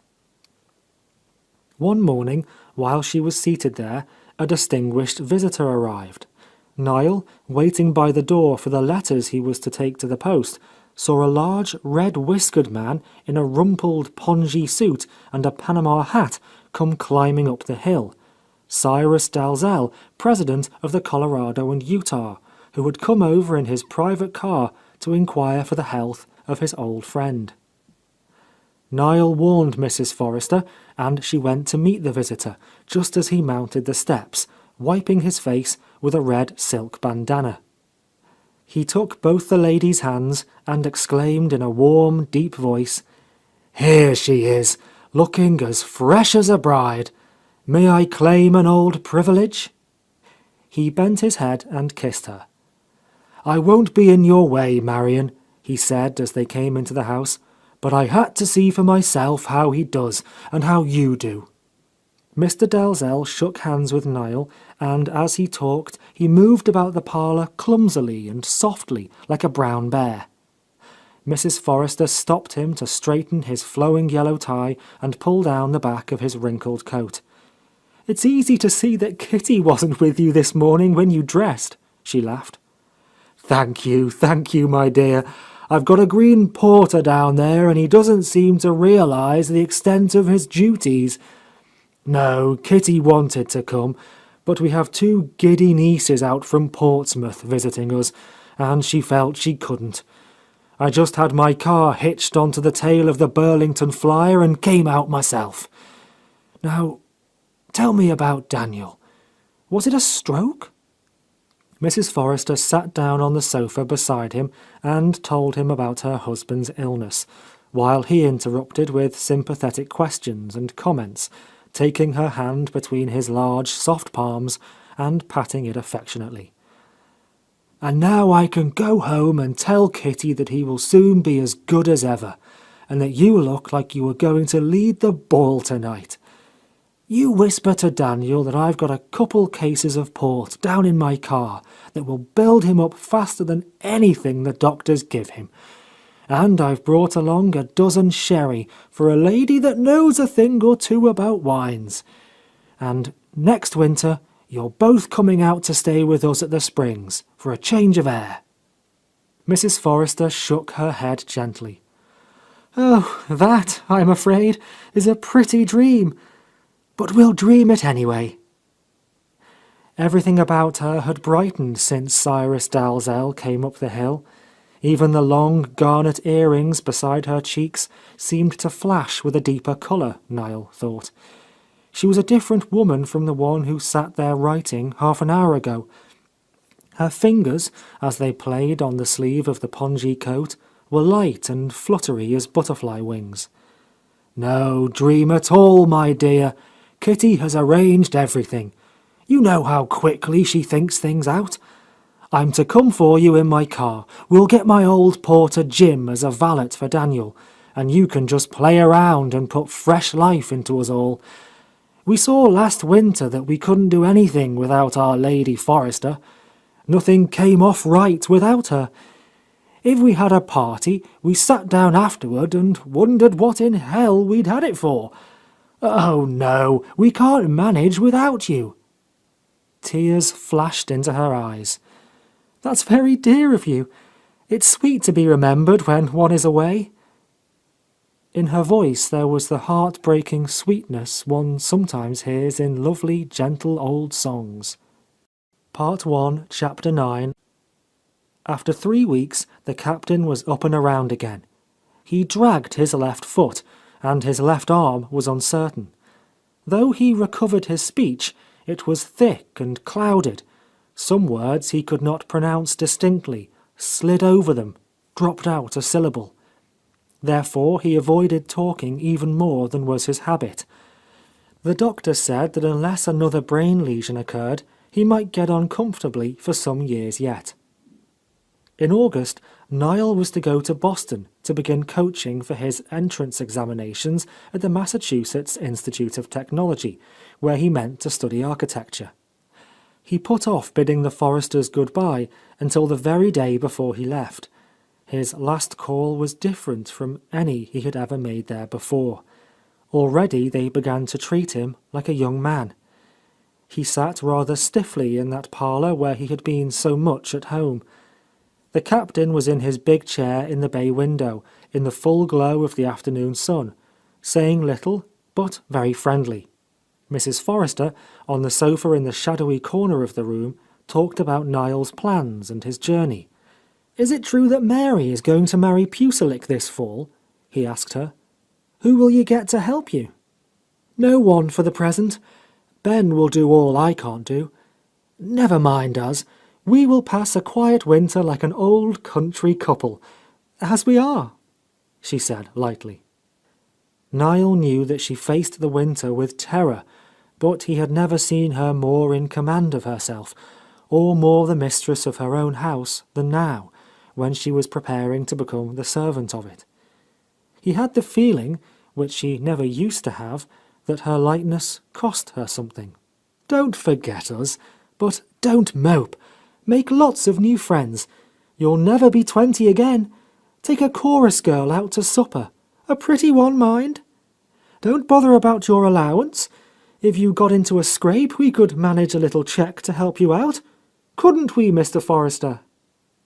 The captain puffed and looked amused. "I think we could, Niall. I think so."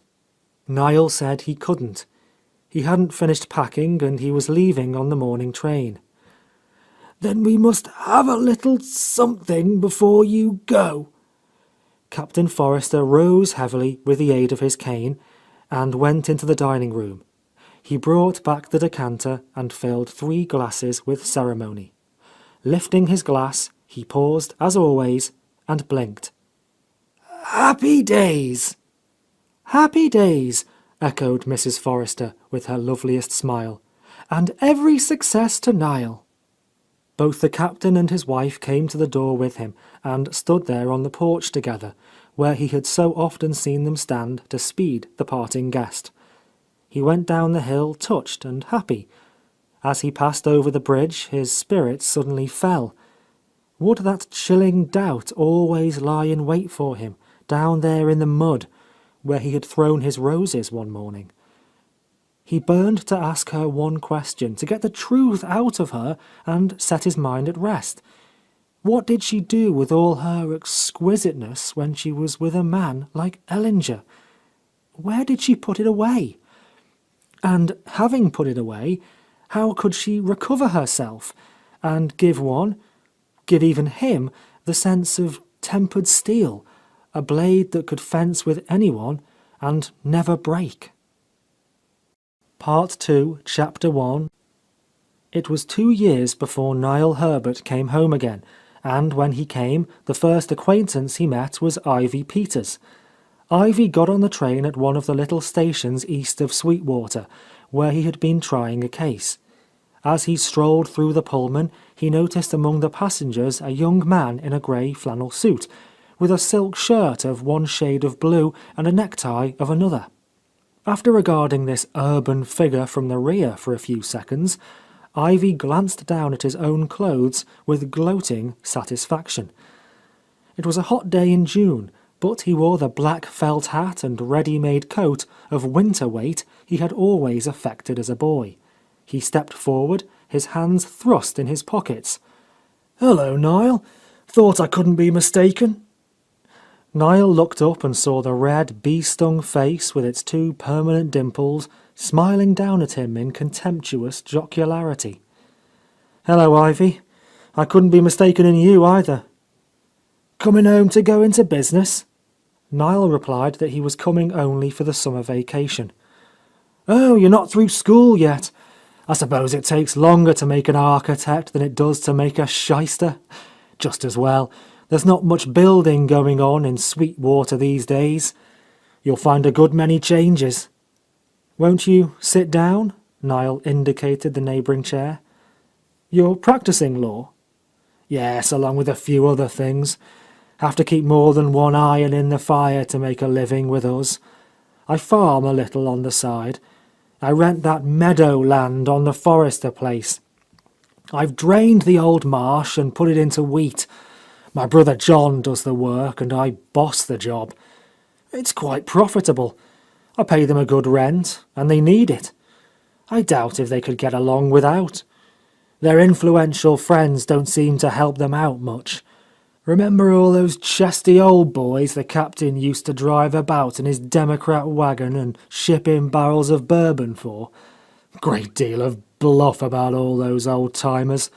The panic put them out of the game. The Forresters have come down in the world like the rest. You remember how the old man used to put it over us kids and not let us carry a gun in there? I'm just mean enough to like to shoot along that creek a little better than anywhere else now. There wasn't any harm in the old captain, but he had the delusion of grandeur. He's happier now that he's like the rest of us and don't have to change his shirt every day." Ivy's unblinking greenish eyes rested upon Niall's haberdashery. Niall, however, didn't notice this. He knew that Ivy wanted him to show disappointment, and he was determined not to do so. He inquired about the captain's health, pointedly keeping Mrs. Forrester's name out of the conversation. "He's only about half there. Seems contented enough. She takes good care of him, I'll say that for her. She seeks consolation. Always did, you know. Too much French brandy. But she never neglects him. I don't blame her. Real work comes hard on her." Niall heard these remarks dully, through the buzz of an idea. He felt that Ivy had drained the marsh quite as much to spite him and Mrs. Forrester as to reclaim the land. Moreover, he seemed to know that until this moment, Ivy himself had not realized how much that consideration weighed with him. He and Ivy had disliked each other from childhood, blindly, instinctively, recognizing each other through antipathy, as hostile insects do. By draining the marsh, Ivy had obliterated a few acres of something he hated, though he could not name it, and had asserted his power over the people who had loved those unproductive meadows for their idleness and silvery beauty. After Ivy had gone on into the smoker, Niall sat looking out at the windings of the Sweetwater and playing with his idea. The Old West had been settled by dreamers, great-hearted adventurers who were unpractical to the point of magnificence. A courteous brotherhood, strong in attack but weak in defense, who could conquer but could not hold.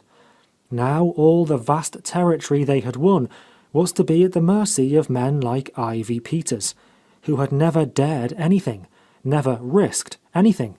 They would drink up the mirage, dispel the morning freshness, root out the great brooding spirit of freedom, the generous, easy life of the great landholders. The space, the colour, the princely carelessness of the pioneer they would destroy and cut up into profitable bits, as the match factory splinters the primeval forest. All the way from the Missouri to the mountains, this generation of shrewd young men, trained to petty economies by hard times, would do exactly what Ivy Peters had done when he drained the Forester Marsh. Part 2, Chapter 2. The next afternoon, Niall found Captain Forrester in the bushy little plot he called his rose garden, seated in a stout hickory chair that could be left out in all weather, his 2 canes beside him. His attention was fixed upon a red block of Colorado sandstone, set on a granite boulder in the middle of the gravel space around which the roses grew. He showed Niall that this was a sundial, and explained it with great pride. Last summer, he said, he sat out here a great deal, with a square board mounted on a post, and marked the length of the shadows by his watch. His friend, Cyrus Dalzell, on one of his visits, took this board away, had the diagram exactly copied on sandstone, and sent it to him, with the column-like boulder that formed its base. "I think it's likely Mr. Dalzell hunted around among the mountains a good many mornings before he found a natural formation like that," said the captain. "A pillar such as they had in Bible times. It's from the Garden of the Gods. Mr. Dalzell has his summer home up there." The captain sat with the soles of his boots together, his legs bowed out. Everything about him seemed to have grown heavier and weaker. His face was fatter and smoother, as if the features were running into each other, as when a wax face melts in the heat.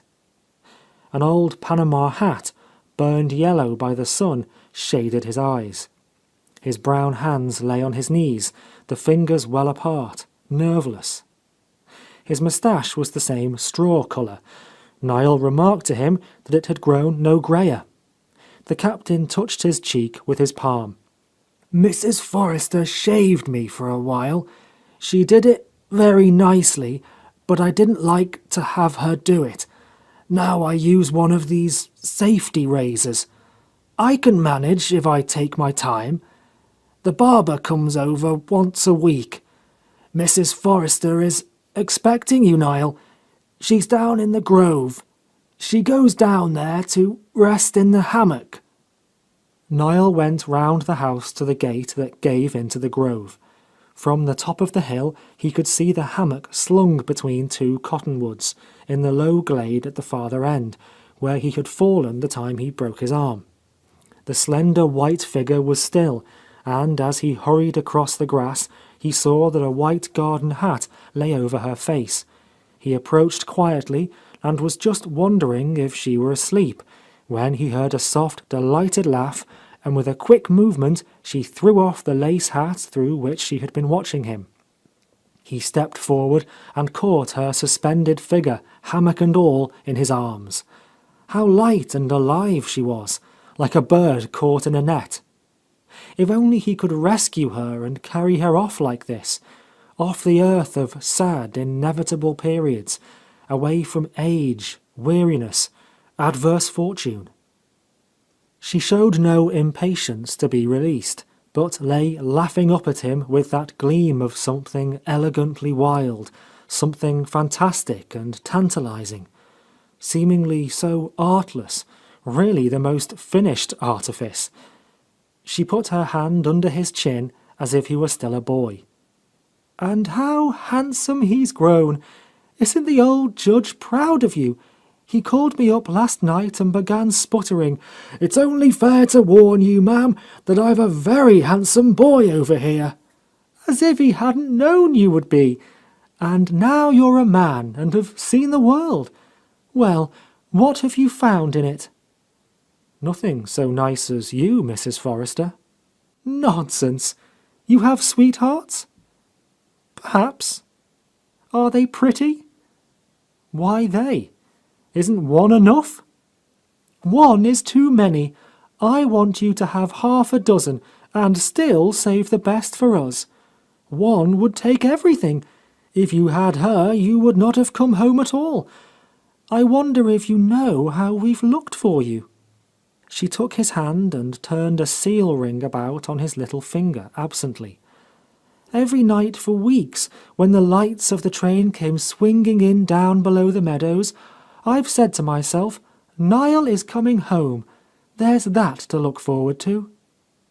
She caught herself as she always did when she found that she was telling too much, and finished in a playful tone. "So, you see, you mean a great deal to all of us. Did you find Mr. Forrester?" "Oh, yes. I had to stop and look at his sundial." She raised herself on her elbow and lowered her voice. "Niall, can you understand it? He isn't childish, as some people say, but he will sit and watch that thing hour after hour. How can anybody like to see time visibly devoured? We are all used to seeing clocks go round, but why does he want to see that shadow creep on that stone? Has he changed much? No? I'm glad you feel so. Now tell me about the Adamses and what George is like." Niall dropped on the turf and sat with his back against a tree trunk, answering her rapid questions and watching her while he talked. Of course, she was older. In the brilliant sun of the afternoon, one saw that her skin was no longer like white lilacs. It had the ivory tint of gardenias that have just begun to fade. The coil of blue-black hair seemed more than ever too heavy for her head. There were lines, something strained about the corners of her mouth that used not to be there. But the astonishing thing was how these changes could vanish in a moment, be utterly wiped out in a flash of personality, and one forgot everything about her except herself. "And tell me, Niall, do women really smoke after dinner now with the men? Nice women?" "I shouldn't like it. It's all very well for actresses, but women can't be attractive if they do everything that men do." "I think just now it's the fashion for women to make themselves comfortable before anything else." Mrs. Forrester glanced at him as if he had said something shocking. "Ah, that's just it. The two things don't go together. Athletics and going to college and smoking after dinner. Do you like it? Don't men like women to be different from themselves? They used to." Niall laughed. Yes, that was certainly the idea of Mrs. Forrester's generation. "Uncle Judge says you don't come to see him any more as you used to, Mrs. Forrester. He misses it." "My dear boy, I haven't been over to the town for 6 weeks. I'm always too tired. We have no horse now, and when I do go, I have to walk. That house. Nothing is ever done there unless I do it, and nothing ever moves unless I move it. That's why I come down here in the afternoon, to get where I can't see the house. I can't keep it up as it should be kept. I'm not strong enough. Oh yes, Ben helps me. He sweeps and beats the rugs and washes windows, but that doesn't get a house very far." Mrs. Forrester sat up suddenly and pinned on her white hat. "We went all the way to Chicago, Niall, to buy that walnut furniture. Couldn't find anything at home big and heavy enough. If I'd known that one day I'd have to push it about, I would have been more easily satisfied." She rose and shook out her rumpled skirts. They started toward the house, going slowly up the long grassy undulation between the trees. "Don't you miss the marsh?" Niall asked suddenly. She glanced away evasively. "Not much. I would never have time to go there, and we need the money it pays us. And you haven't time to play any more either, Niall. You must hurry and become a successful man. Your uncle is terribly involved. He has been so careless that he's not much better off than we are. Money is a very important thing. Realize that in the beginning. Face it, and don't be ridiculous in the end, like so many of us." They stopped by the gate at the top of the hill and looked back at the green alleys and the sharp shadows, at the quivering fans of light that seemed to push the trees farther apart and made Elysian fields underneath them. Mrs. Forrester put her white hand, with all its rings, on Niall's arm. "Do you really find a kind of pleasure in coming back to us? That's very unusual, I think. At your age, I wanted to be with the young and gay. It's nice for us, though." She looked at him with her rarest smile, one he had seldom seen on her face but always remembered, a smile without archness, without gaiety, full of affection and wistfully sad. And the same thing was in her voice when she spoke those quiet words, the sudden quietness of deep feeling. She turned quickly away. They went through the gate and around the house to where the captain sat watching the sunset glory on his roses. His wife touched his shoulder. "Will you go in now, Mr. Forrester, or shall I bring your coat?" "I'll go in. Isn't Niall going to stay for dinner?" "Not this time. He'll come soon and we'll have a real dinner for him. Will you wait for Mr. Forrester, Niall? I must hurry in and start the fire." Niall tarried behind and accompanied the captain's slow progress toward the front of the house. He leaned upon two canes, lifting his feet slowly and putting them down firmly and carefully. He looked like an old tree walking. Once up the steps and into the parlour, he sank into his big chair and panted heavily. The first whiff of a fresh cigar seemed to restore him. "Can I trouble you to mail some letters for me, Niall, as you go by the post office?" He produced them from the breast pocket of his summer coat. "Let me see whether Mrs. Forrester has anything to go." Rising, the captain went into the little hall. There, by the front door, on a table under the hat rack, was a scantily draped figure, an Arab or Egyptian slave girl, holding in her hands a large, flat shell from the California coast. Niall remembered noticing that figure the first time he was ever in the house, when Dr. Dennison carried him out through this hallway with his arm in splints. In the days when the Forrester had servants and was sending over to the town several times a day, the letters for the post were always left in this shell. The captain found one now and handed it to Niall. It was addressed to Mr. Francis Bosworth Ellinger, Glenwood Springs, Colorado. For some reason, Niall felt embarrassed and tried to slip the letter quickly into his pocket. The captain, his two canes in one hand, prevented him. He took the pale blue envelope again and held it out at arm's length, regarding it. "Mrs. Forrester is a fine penman. Have you ever noticed? Always was. If she made me a list of articles to get at the store, I never had to hide it. It was like copper plate. That's exceptional in a woman, Niall." Niall remembered her hand well enough. He had never seen another in the least like it. Long, thin, angular letters, curiously delicate and curiously bold, looped and laced with strokes fine as a hair, and perfectly distinct. Her script looked as if it had been done at a high pitch of speed, the pen driven by a perfectly confident dexterity. "Oh, yes, Captain.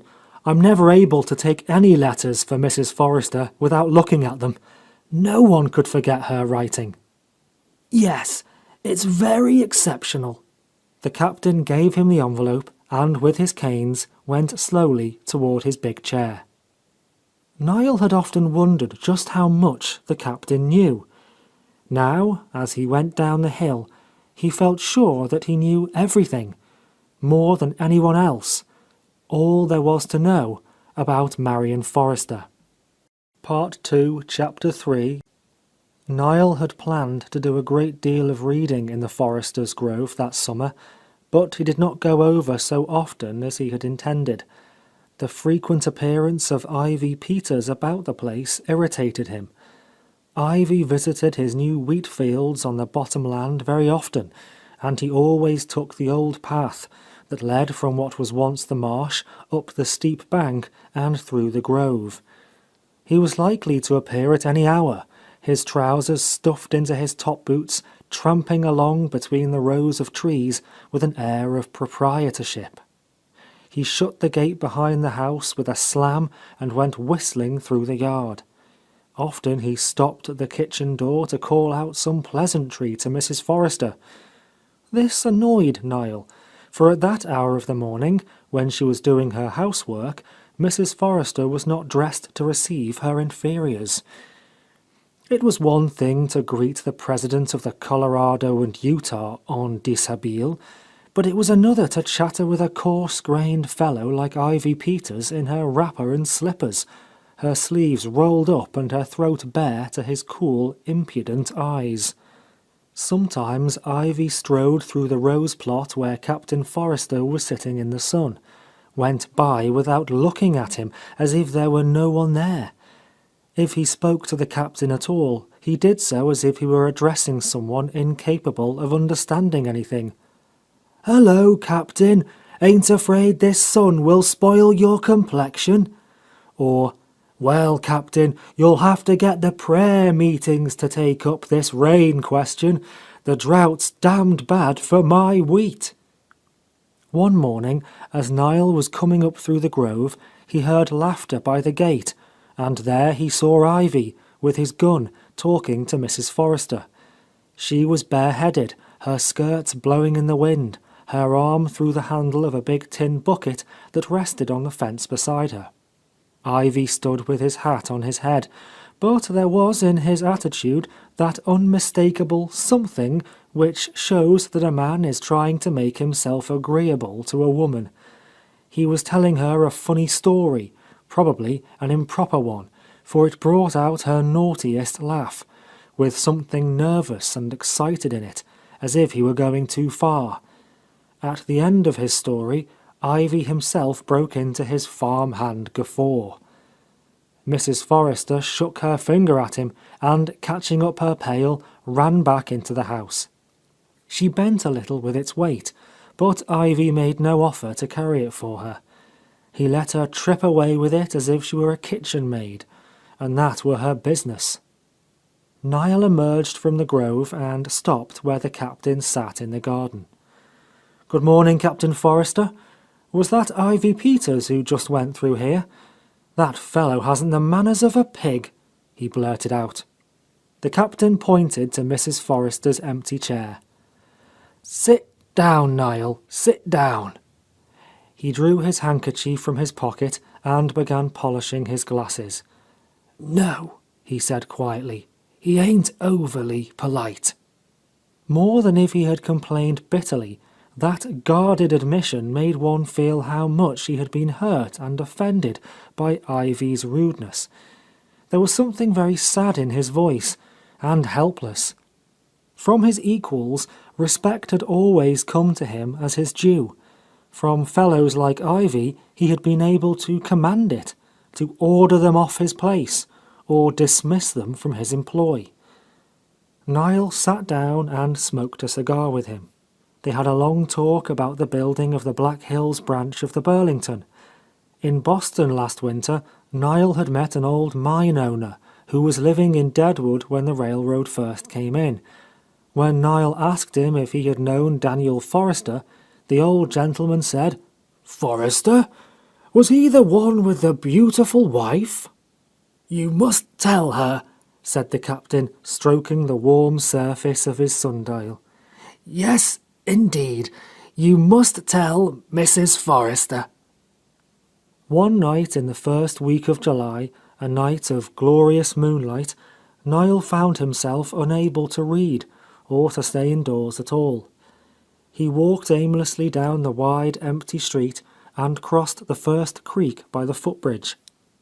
The wide, ripe fields, the whole country, seemed like a sleeping garden. One trod the dusty roads softly, not to disturb the deep slumber of the world. In the Forester lane, the scent of sweet clover hung heavy. It had always grown tall and green here ever since Niall could remember.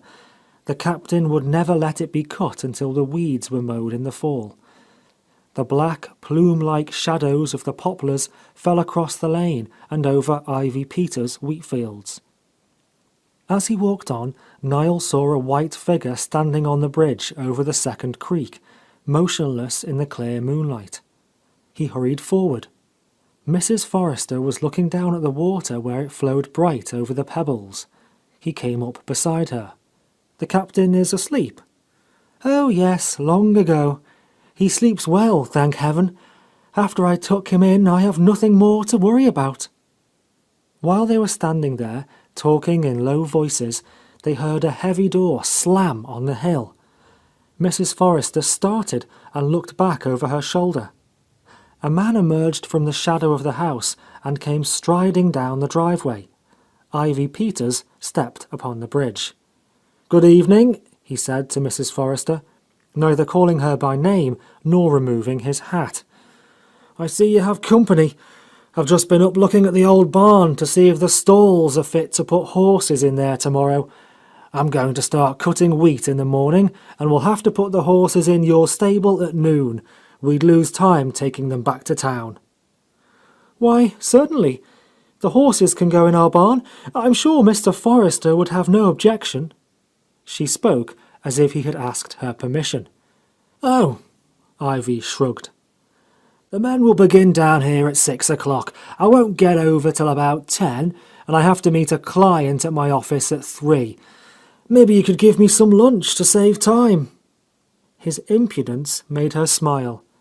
"Very well then, I invite you to lunch. We lunch at 1. "Thanks, it will help me out." As if he had forgotten himself, he lifted his hat and went down the lane, swinging it in his hand. Niall stood looking after him. "Why do you allow him to speak to you like that, Mrs. Forrester? If you'll let me, I'll give him a beating and teach him how to speak to you." "No, no, Niall. Remember, we have to get along with Ivy Peters. We simply have to." There was a note of anxiety in her voice, and she caught his arm. "You don't have to take anything from him, or to stand his bad manners. Anybody else would pay you as much for the land as he does." "But he has a lease for 5 years, and he could make it very disagreeable for us, don't you see? Besides," she spoke hurriedly, "there's more than that. He's invested a little money for me in Wyoming, in land. He gets splendid land from the Indians, some way, for next to nothing. Don't tell your uncle, I've no doubt it's crooked. But the judge is like Mr. Forrester. His methods don't work nowadays. He will never get us out of debt, dear man. He can't get himself out. Ivy Peters is terribly smart, you know. He owns half the town already." "Not quite," said Niall grimly. "He's got hold of a good deal of property. He'll take advantage of anybody's necessity. You know he's utterly unscrupulous, don't you? Why didn't you let Mr. Dalzell or some of your other old friends invest your money for you?" "Oh, it was too little. Only a few $100 I'd saved on the housekeeping. They would put it in something safe at 6%. I know you don't like Ivy, and he knows it. He's always at his worst before you. He's not so bad as his face, for instance." She laughed nervously. "He honestly wants to help us out of this hole we're in. Coming and going all the time as he does, he sees everything, and I really think he hates to have me work so hard. Next time you have anything to invest, you let me take it to Mr. Dalzell and explain. I'll promise to do as well by you as Ivy Peters can." Mrs. Forrester took his arm and drew him into the lane. "But, my dear boy, you know nothing about these business schemes. You're not clever that way. It's one of the things I love you for. I don't admire people who cheat Indians. Indeed I don't." She shook her head vehemently. "Mrs. Forrester, rascality isn't the only thing that succeeds in business." "It succeeds faster than anything else, though," she murmured absently. They walked as far as the end of the lane and turned back again. Mrs. Forrester's hand tightened on his arm. She began speaking abruptly. "You see, 2 years, 3 years, more of this, and I could still go back to California and live again. But after that, perhaps people think I've settled down to grow old gracefully, but I've not. I feel such a power to live in me, Niall." Her slender fingers gripped his wrist. "It's grown by being held back. Last winter I was with the Dalzells at Glenwood Springs for 3 weeks. I owe that to Ivy Peters. He looked after things here, and his sister kept house for Mr. Forrester. And I was surprised at myself. I could dance all night and not feel tired. I could ride horseback all day and be ready for a dinner party in the evening. I had no clothes, of course, old evening dresses with yards and yards of satin and velvet in them that Mrs. Dalzell's sewing woman made over. But I looked well enough. Yes, I did.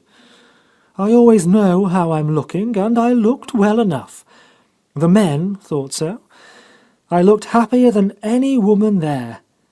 They were nearly all younger, much, but they seemed dull, bored to death.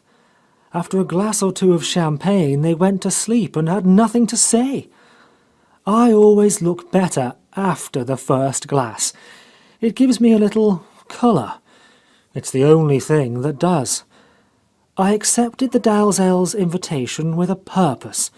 I wanted to see whether I had anything left worth saving. And I have, I tell you. You would hardly believe it. I could hardly believe it, but I still have." By this time they had reached the bridge, a bare white floor in the moonlight. Mrs. Forrester had been quickening her pace all the while. "So that's what I'm struggling for, to get out of this hole."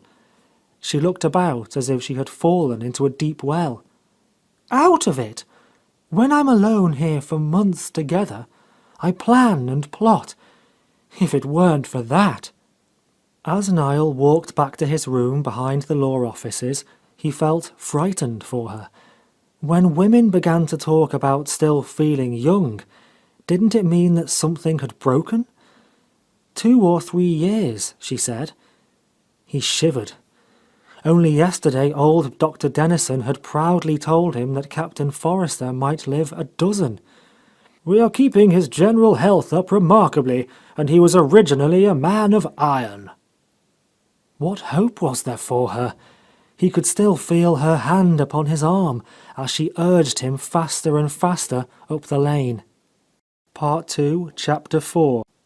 The weather was dry and intensely hot for several weeks, and then, at the end of July, thunderstorms and torrential rains broke upon the Sweetwater Valley. The river burst out of its banks, all the creeks were up, and the stubble of Ivy Peters' wheat fields lay under water. A wide lake and 2 rushing creeks now separated the Forresters from the town. Ben Keezer rode over to them every day to do the chores and to take them their mail. One evening, Ben, with his slicker and leather mailbag, had just come out of the post office and was preparing to mount his horse, when Niall Herbert stopped him to ask in a low voice whether he had got the Denver paper. "Oh yes, I always wait for the papers. She likes to have them to read of an evening. Guess it's pretty lonesome over there." He swung in his saddle and splashed off. Niall walked slowly around to the hotel for dinner. He had found something very disconcerting in the Denver paper, Frank Ellinger's picture on the society page, along with Constance Ogden's. They had been married yesterday at Colorado Springs and were stopping at the Antlers. After supper, Niall put on his rubber coat and started for the Forresters. When he reached the first creek, he found that the footbridge had been washed out from the far bank and lay obliquely in the stream, battered at by the yellow current which might at any moment carry it away. One could not cross the ford without a horse. He looked irresolutely across the submerged bottom lands. The house was dark, no lights in the parlour windows. The rain was beginning to fall again. Perhaps she had rather be alone tonight. He would go over tomorrow. He went back to the law office and tried to make himself comfortable, though the place was in distracting disorder. The continued rain had set one of the chimneys leaking, had brought down streams of soot and black water, and flooded the stove and the judge's once handsome Brussels carpet. The tinner had been there all afternoon, trying to find what was the matter with the flue, cutting a new sheet iron drawer to fit under the stovepipe. But at 6 o'clock he had gone away, leaving tools and sheets of metal lying about. The rooms were damp and cold. Niall put on a heavy sweater, since he could not have a fire, lit the big coal oil lamp, and sat down with a book. When at last he looked at his watch, it was nearly midnight, and he had been reading 3 hours. He would have another pipe and go to bed. He had scarcely lit it when he heard quick, hurrying footsteps in the echoing corridor outside. He got to the door in an instant, was there to open it before Mrs. Forrester had time to knock. He caught her by the arm and pulled her in. Everything but her wet, white face was hidden by a black rubber hat and a coat that was much too big for her. Streams of water trickled from the coat, and when she opened it, he saw that she was drenched to the waist. Her black dress clung in a muddy pulp about her. "Mrs. Forrester," he cried, "you can't have crossed the creek. It's up to a horse's belly in the ford." "I came over the bridge, what's left of it. It shook under me, but I'm not heavy." She threw off her hat and wiped the water from her face with her hands. "Why didn't you ask Ben to bring you over on his horse? Here, please swallow this." She pushed his hand aside. "Wait. Afterwards. Ben? I didn't think until after he was gone. It's the telephone I want, long distance. Get me Colorado Springs, the Antlers, quick!" Then Niall noticed that she smelled strong of spirits. It steamed above the smell of rubber and creek mud and wet cloth. She snatched up the desk telephone, but he gently took it from her. "I'll get them for you, but you're in no condition to talk now. You're out of breath. Do you really want to talk tonight? You know Mrs. Beasley will hear every word you say." Mrs. Beasley was the Sweetwater Central, and an indefatigable reporter of everything that went over the wires. Mrs. Forrester, sitting in his uncle's desk chair, tapped the carpet with the toe of her rubber boot. "Do hurry, please," she said in that polite, warning tone of which even Ivy Peters was afraid. Niall aroused the sleepy Central and put in the call. "She asks whom you wish to speak to." "Frank Ellinger. Say Judge Pomeroy's office wishes to speak to him." Niall began soothing Mrs. Beasley at the other end. "No, not the management, Mrs. Beasley, one of the guests. Frank Ellinger." He spelled the name. "Yes, Judge Pomeroy's office wants to talk to him. I'll be right here. As soon as you can, please." He put down the instrument. "I'd rather, you know, publish anything in the town paper than telephone it through Mrs. Beasley." Mrs. Forrester paid no heed to him, did not look at him, sat staring at the wall. "I can't see why you didn't call me up and ask me to bring a horse over for you if you felt you must get to a long-distance telephone tonight." "Yes, I didn't think of it. I only knew I had to get over here, and I was afraid something might stop me." She was watching the telephone as if it were alive. Her eyes were shrunk to hard points, her brows, drawn together in an acute angle, kept twitching in the frown which held them. The singular frown of one overcome by alcohol or fatigue, who is holding on to consciousness by the strength of a single purpose. Her blue lips, the black shadows under her eyes, made her look as if some poison were at work in her body. They waited and waited. Niall understood that she did not wish him to talk. Her mind was struggling with something. With every blink of her lashes she seemed to face it anew. Presently she rose as if she could bear the suspense no longer and went over to the window, leaned against it. "Did you leave Captain Forrester alone?" Niall asked suddenly. "Yes. Nothing will happen over there. Nothing ever does happen," she answered wildly, wringing her hands. The telephone buzzed. Mrs. Forrester darted toward the desk, but Niall lifted the instrument in his left hand and barred her way with his right. "Try to be calm, Mrs. Forrester. When I get Ellinger, I'll let you talk to him. And Central will hear every word you say, remember." After some exchanges with the Colorado office, he pointed her to the chair. "Sit down and I'll give it to you. He's on the wire." He did not dare to leave her alone, though it was awkward enough to be a listener. He walked to the window and stood with his back to the desk where she was sitting. "Is that you, Frank? This is Marian. I won't keep you a moment. You were asleep? So early? That's not like you. You've reformed already, haven't you? That's what marriage does, they say. No, I wasn't altogether surprised. You might have taken me into your confidence, though. Haven't I deserved it?" A long, listening pause. Niall stared stupidly at the dark window. He had steeled his nerves for wild reproaches. The voice he heard behind him was her most charming, playful, affectionate, intimate, with a thrill of pleasant excitement that warmed its slight formality and burned through the commonplace words like the colour in an opal. He simply held his breath while she fluttered on. "Where shall you go for your honeymoon?" "Oh, I'm very sorry. So soon?" "You must take good care of her. Give her my love." "I should think California at this time of the year might be right." It went on like this for some minutes. The voice, it seemed to Niall, was that of a woman, young, beautiful, happy, warm and at her ease, sitting in her own drawing room and talking on a stormy night to a dear friend far away. "Oh, unusually well, for me. Stop and see for yourself. You'll be going to Omaha on business next week before California. Oh, yes, you will. Stop off between trains. You know how welcome you are, always." A long pause. An exclamation from Mrs. Forrester made Niall turn sharply round. Now it was coming. Her voice was darkening with every word. "I think I understand you.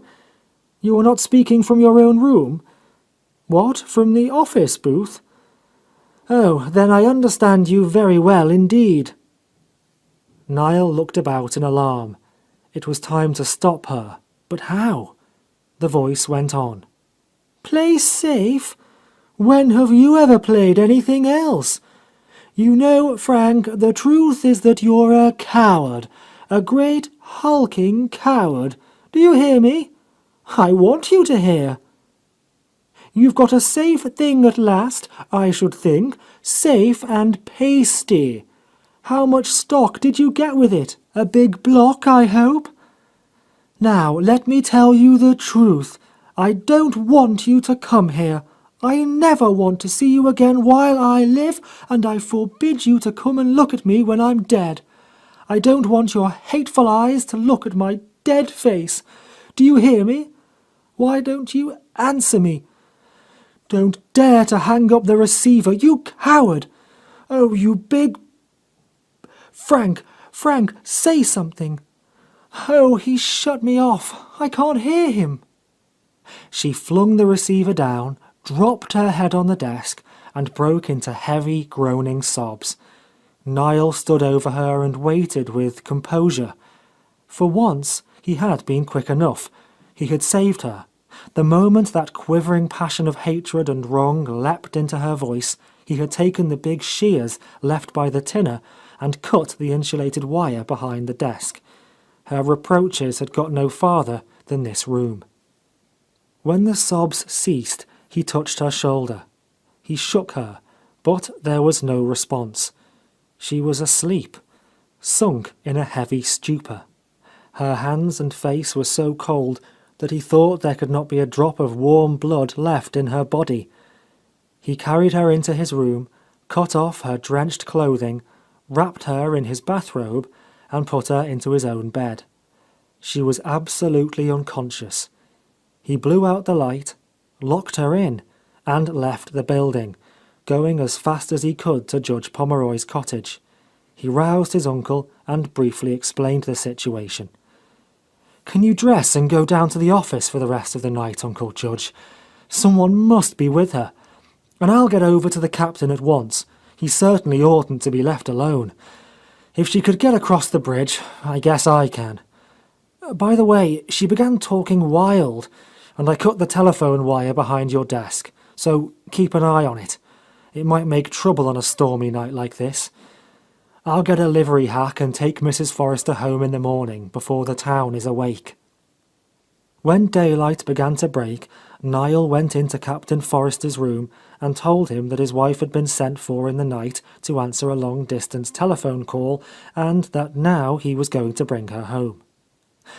The captain lay propped up on 3 big pillows. Since his face had grown fat and relaxed, its ruggedness had changed to an almost Asiatic smoothness. He looked like a wise old Chinese mandarin as he lay listening to the young man's fantastic story with perfect composure, merely blinking and saying, "Thank you, Niall. Thank you." As Niall went through the sleeping town on his way to the livery barn, he saw the short, plump figure of Mrs. Beasley, like a boiled pudding sewed up in a blue kimono, waddling through the feathery asparagus bed behind the telephone office. She had already been next door to tell her neighbour Molly Tucker, the seamstress, the story of her exciting night. Part 2, Chapter 5. Soon afterward, when Captain Forrester had another stroke, Mrs. Beasley and Molly Tucker and their friends were perfectly agreed that it was a judgment upon his wife. No judgment could have been crueler. Under the care of him, now that he was helpless, Mrs. Forrester quite went to pieces. Even after their misfortunes had begun to come upon them, she had maintained her old reserve. She had asked nothing and accepted nothing. Her demeanour toward the townspeople was always the same, easy, cordial, and impersonal. Her own friends had moved away long ago, all except Judge Pomeroy and Dr. Dennison. When any of the housewives from the town came to call, she met them in the parlour, chatted with them in the smiling, careless manner they could never break through, and they got no further. They still felt they must put on their best dress and carry a card case when they went to the Forresters. But now that the captain was helpless, everything changed. She could hold off the curious no longer. The townswomen brought soups and custards for the invalid. When they came to sit out the night with him, she turned the house over to them. She was worn out, so exhausted that she was dull to what went on about her. The Mrs. Beasleys and Molly Tuckers had their chance at last. They went in and out of Mrs. Forrester's kitchen as familiarly as they did out of one another's. They rummaged through the linen closet to find more sheets, pried about in the attic and cellar. They went over the house like ants, the house where they had never before got past the parlour, and they found they had been fooled all these years. There was nothing remarkable about the place at all. The kitchen was inconvenient. The sink was smelly. The carpets were worn, the curtains faded, the clumsy old-fashioned furniture they wouldn't have had for a gift, and the upstairs bedrooms were full of dust and cobwebs. Judge Pomeroy remarked to his nephew that he had never seen these women look so wide awake, so important and pleased with themselves, as now when he encountered them bustling about the Forrester place. The captain's illness had the effect of a social revival, like a new club or a church society. The creatures grew bolder and bolder, and Mrs. Forrester, apparently, had no power of resistance. She drudged in the kitchen, slept half-dressed in one of the chambers upstairs, kept herself going on black coffee and brandy. All the bars were down. She had ceased to care about anything. As the women came and went through the lane, Niall sometimes overheard snatches of their conversation. Why didn't she sell some of that silver? All those platters and covered dishes stuck away with the tarnish of years on them. I wouldn't mind having some of her linen. There's a chest full of double damask upstairs, every tablecloth long enough to make two.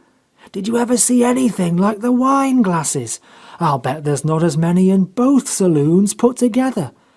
If she has a sale after he's gone, I'll buy a dozen champagne glasses. They're nice to serve sherbet in.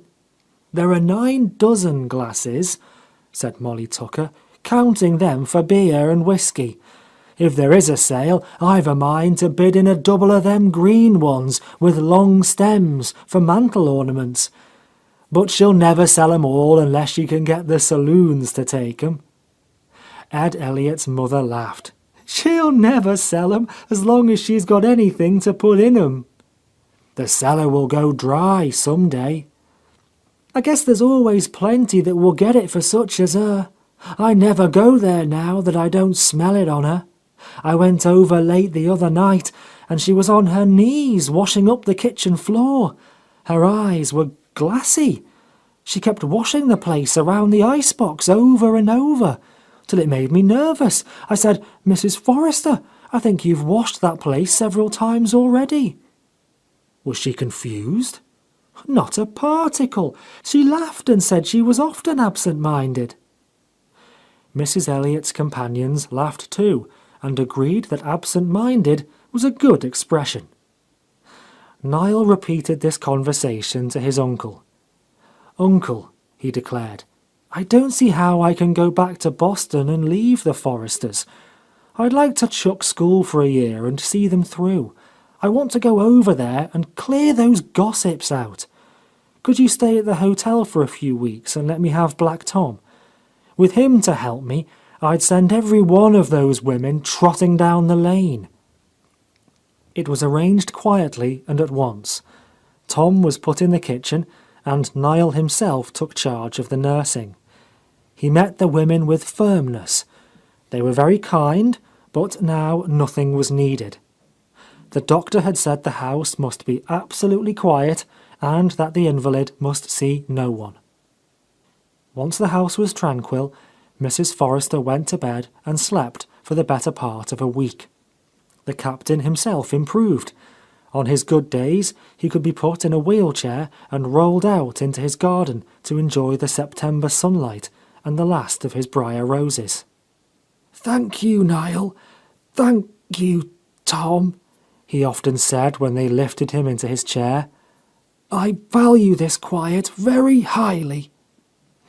If a day came when they thought he ought not to go out, he was sad and disappointed.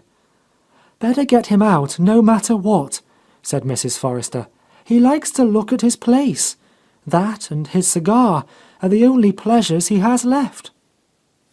When she was rested and in command of herself again, she took her place in the kitchen, and Black Tom went back to the judge. At night, when he was alone, when Mrs. Forrester had gone to bed, and the captain was resting quietly, Niall found a kind of solemn happiness in his vigils. It had been hard to give up that year. Most of his classmates were younger than he. It had cost him something, but now that he had taken the step, he was glad. As he put in the night hours, sitting first in one chair and then in another, reading, smoking, getting a lunch to keep himself awake, he had the satisfaction of those who keep faith. He liked being alone with the old things that had seemed so beautiful to him in his childhood. These were still the most comfortable chairs in the world, and he would never like any pictures so well as William Tell's Chapel and the House of the Tragic Poet. No card table was so good for solitaire as this old one with a stone top, mosaic in the pattern of a chessboard, which one of the captain's friends had brought him from Naples. No other house could take the place of this one in his life. He had time to think of many things, of himself and of his old friends here. He had noticed that often when Mrs. Forrester was about her work, the captain would call to her, "Maidie! Maidie!" and she would reply, "Yes, Mr. Forrester," from wherever she happened to be, but without coming to him, as if she knew that when he called to her in that tone, he was not asking for anything. He wanted to know if she were near, perhaps, or perhaps he merely liked to call her name and to hear her answer. The longer Niall was with Captain Forrester in those peaceful, closing days of his life, the more he felt that the captain knew his wife better even than she knew herself, and that, knowing her, he, to use one of his own expressions, valued her. Part 2, Chapter 6. Captain Forrester's death, which occurred early in December, was telegraphic news, the only state news that the discouraged town of Sweetwater had furnished for a long while. Flowers and telegrams came from east and west, but it happened that none of the captain's closest friends could come to his funeral. Mr. Dalzell was in California. The president of the Burlington Railroad was traveling in Europe. The others were far away, or in uncertain health. Dr. Dennison and Judge Pomeroy were the only two of his intimates among the pallbearers. On the morning of the funeral, when the captain was already in his coffin, and the undertaker was in the parlour setting up chairs, Niall heard a knocking at the kitchen door. There he found Adolphe Bloom, carrying a large white box. "Niall," he said, "will you please give these to Mrs. Forrester, and tell her they're from Ryan and me, for the captain?" Adolphe was in his old working clothes, the only clothes he had, probably, with a knitted comforter about his neck. Niall knew he wouldn't come to the funeral, so he said, "Won't you come in and see him, Dolph? He looks just like himself." Adolphe hesitated, but he caught sight of the undertaker's man through the parlour bay window and said, "No thank you, Niall," thrust his red hands into his jacket pockets and walked away. Niall took the flowers out of the box, a great armful of yellow roses, which must have cost the price of many a dead rabbit. He carried them upstairs, where Mrs. Forrester was lying down. "These are from the Bloom boys," he said. "Adolphe just brought them to the kitchen door." Mrs. Forrester looked at them, then turned away her head on the pillow, her lips trembling. It was the only time that day he saw her pale composure break. The funeral was large. Old settlers and farmer folk came from all over the county to follow the pioneer's body to the grave. As Niall and his uncle were driving back from the cemetery with Mrs. Forrester, she spoke for the first time since they'd left the house. "Judge Pomeroy," she said quietly, "I think we'll have Mr. Forrester's sundial taken over and put above his grave. I can have an inscription cut on the base. It seems more appropriate for him than any stone we could buy, and I will plant some of his own rose bushes beside it." When they got back to the house, it was 4 o'clock, and she insisted upon making tea for them. "I would like it myself, and it is better to be doing something. Wait for me in the parlour, and, Niall, move the things back as we always have them." The grey day was darkening, and as the three sat having their tea in the bay window, swift squalls of snow were falling over the wide meadows between the hill and the town, and the creaking of the big cottonwoods about the house seemed to say that winter had come. Part 2, Chapter 7. One morning in April, Niall was alone in the law office. His uncle had been ill with rheumatic fever for a long while, and he had been attending to the routine of business. The door opened and a figure stood there, strange and yet familiar. He had to think a moment before he realized that it was Orville Ogden, who used to come to Sweetwater so often, but who had not been seen there now for several years. He didn't look a day older. One eye was still direct and clear, the other clouded and oblique. He still wore a stiff imperial and twisted moustache, the grey colour of old beeswax, and his thin hair was brushed heroically up over the bald spot. "This is Judge Pomeroy's nephew, isn't it? I can't think of your name, my boy, but I remember you. Is the judge out?" "Please be seated, Mr. Ogden. My uncle is ill. He hasn't been at the office for several months. He's had really a very bad time of it. Is there anything I can do for you?" "Oh, I'm sorry to hear that. I'm sorry." He spoke as if he were.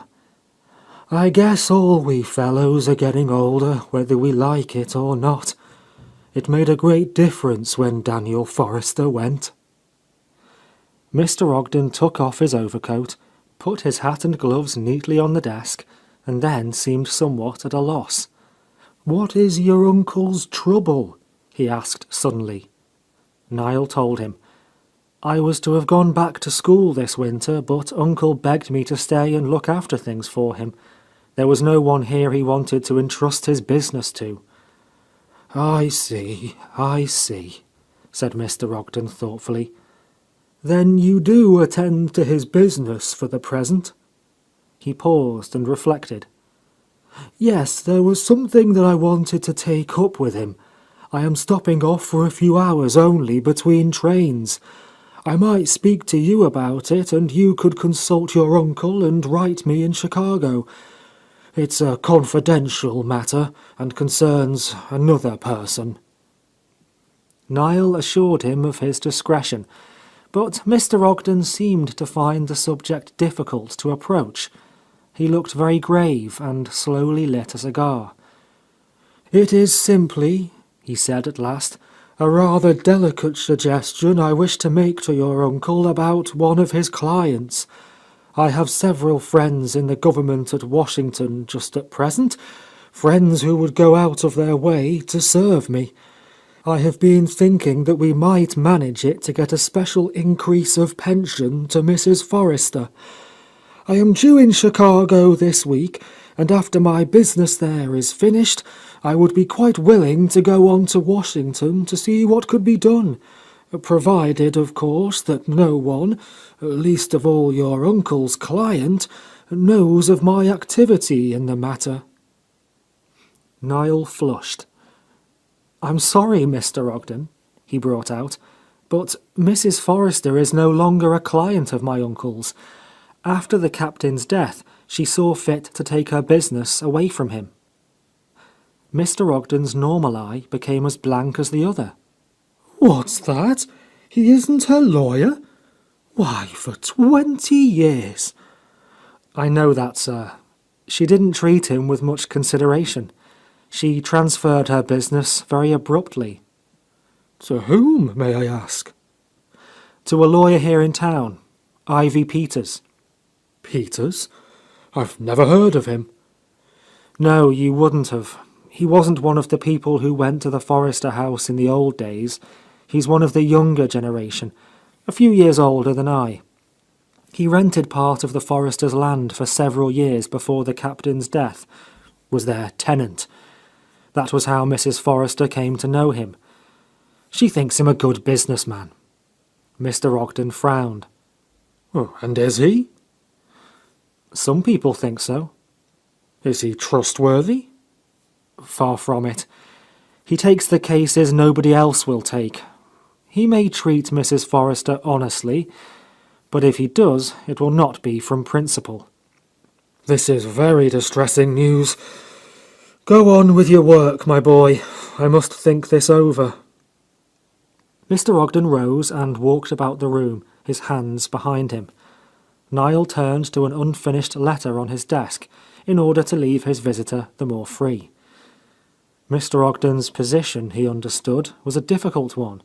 He had been devoted to Mrs. Forrester, and before Constance had made up her mind to marry Frank Ellinger, before the mother and daughter began to angle for him, Mr. Ogden had come to the Forresters more frequently than any of their Denver friends. He hadn't been back, Niall believed, since that Christmas party when he and his family were there with Ellinger. Very soon afterward he must have seen what his women folk were up to, and whether he approved or disapproved, he must have decided that there was nothing for him to do but to keep out. It hadn't been the Forresters' reversal of fortune that had kept him away. One could see that he was deeply troubled, that he had her heavily on his mind. Niall had finished his letter and was beginning another when Mr. Ogden stopped beside his desk, where he stood twisting his imperial tighter and tighter.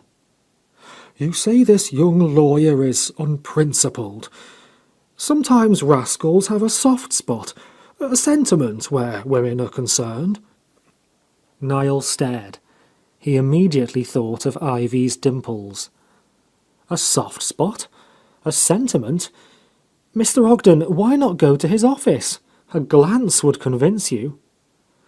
"Oh, that's not necessary. I understand."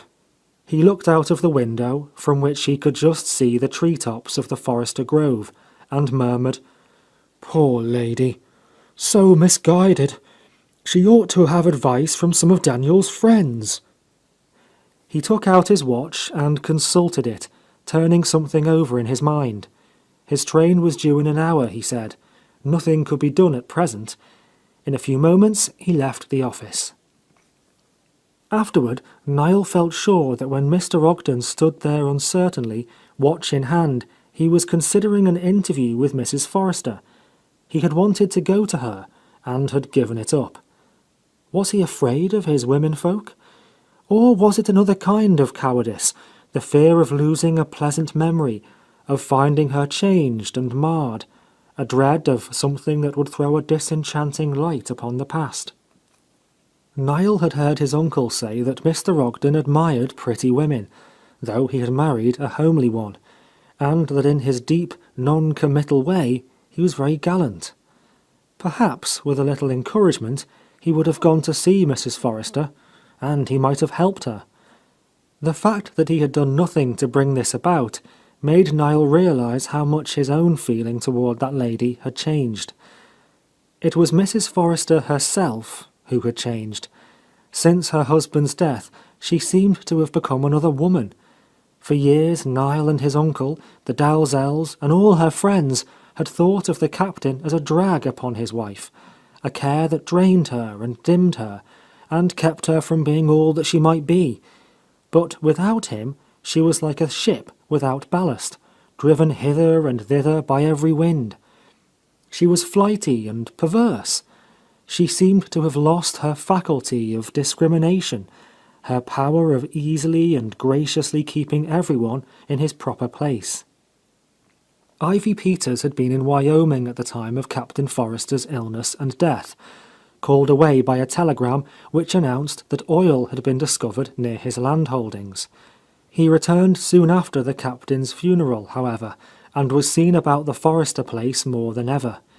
As there was nothing to be done on his fields in the winter, he had amused himself by pulling down the old barn after office hours. One was likely to come upon him, smoking his cigar on the front porch as if he owned the place. He often spent the evening there, playing cards with Mrs. Forrester, or talking about his business projects. He had not made his fortune yet, but he was on the way to it. Occasionally he took a friend or two, some of the town boys, over to dine at Mrs. Forrester's. The boys' mothers and sweethearts were greatly scandalized. "Now she's going after the young ones," said Ed Elliott's mother. "She's getting childish." At last, Niall had a plain talk with Mrs. Forrester. He told her that people were gossiping about Ivy's being there so much. He had heard comments even on the street. "But I can't bother about their talk. They have always talked about me, always will. Mr. Peters is my lawyer and my tenant. I have to see him, and I'm certainly not going to his office. I can't sit in the house alone every evening and knit. If you came to see me any oftener than you do, that would make talk. You are still younger than Ivy, and better looking. Did that never occur to you?" "I wish you wouldn't talk to me like that," he said coldly. Mrs. Forrester, why don't you go away? To California, to people of your own kind. You know this town is no place for you. I mean to, just as soon as I can sell this place. It's all I have, and if I leave it to tenants, it will run down, and I can't sell it to advantage. That's why Ivy is here so much. He's trying to make the place presentable, pulling down the old barn that has become an eyesore, putting new boards in the porch floor where the old ones had rotted. Next summer I'm going to paint the house. Unless I keep the place up, I can never get my price for it. She talked nervously, with exaggerated earnestness, as if she were trying to persuade herself. And what are you asking for it now, Mrs. Forrester? $20,000. You'll never get it. At least, not until times have greatly changed. That's what your uncle said. He wouldn't attempt to sell it for more than 12. That's why I had to put it into other hands. Times have changed, but he doesn't realize it. Mr. Forrester himself told me it would be worth that. Ivy says he can get me 20,000, or, if not, he will take it off my hands as soon as his investments begin to bring in returns. And in the meantime, you're simply wasting your life here. Not altogether. She looked at him with pleading plausibility. I am getting rested after a long strain, and while I wait, I'm finding new friends among the young men, those your age and a little younger. I've wanted for a long while to do something for the boys in this town, but my hands were full. I hate to see them growing up like savages when all they need is a civilized house to come to and a woman to give them a few hints.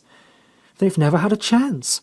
You wouldn't be the boy you are if you'd never gone to Boston, and you've always had older friends who'd seen better days. Suppose you had grown up like Ed Elliot and Joe Simpson. I flatter myself I wouldn't be exactly like them if I had.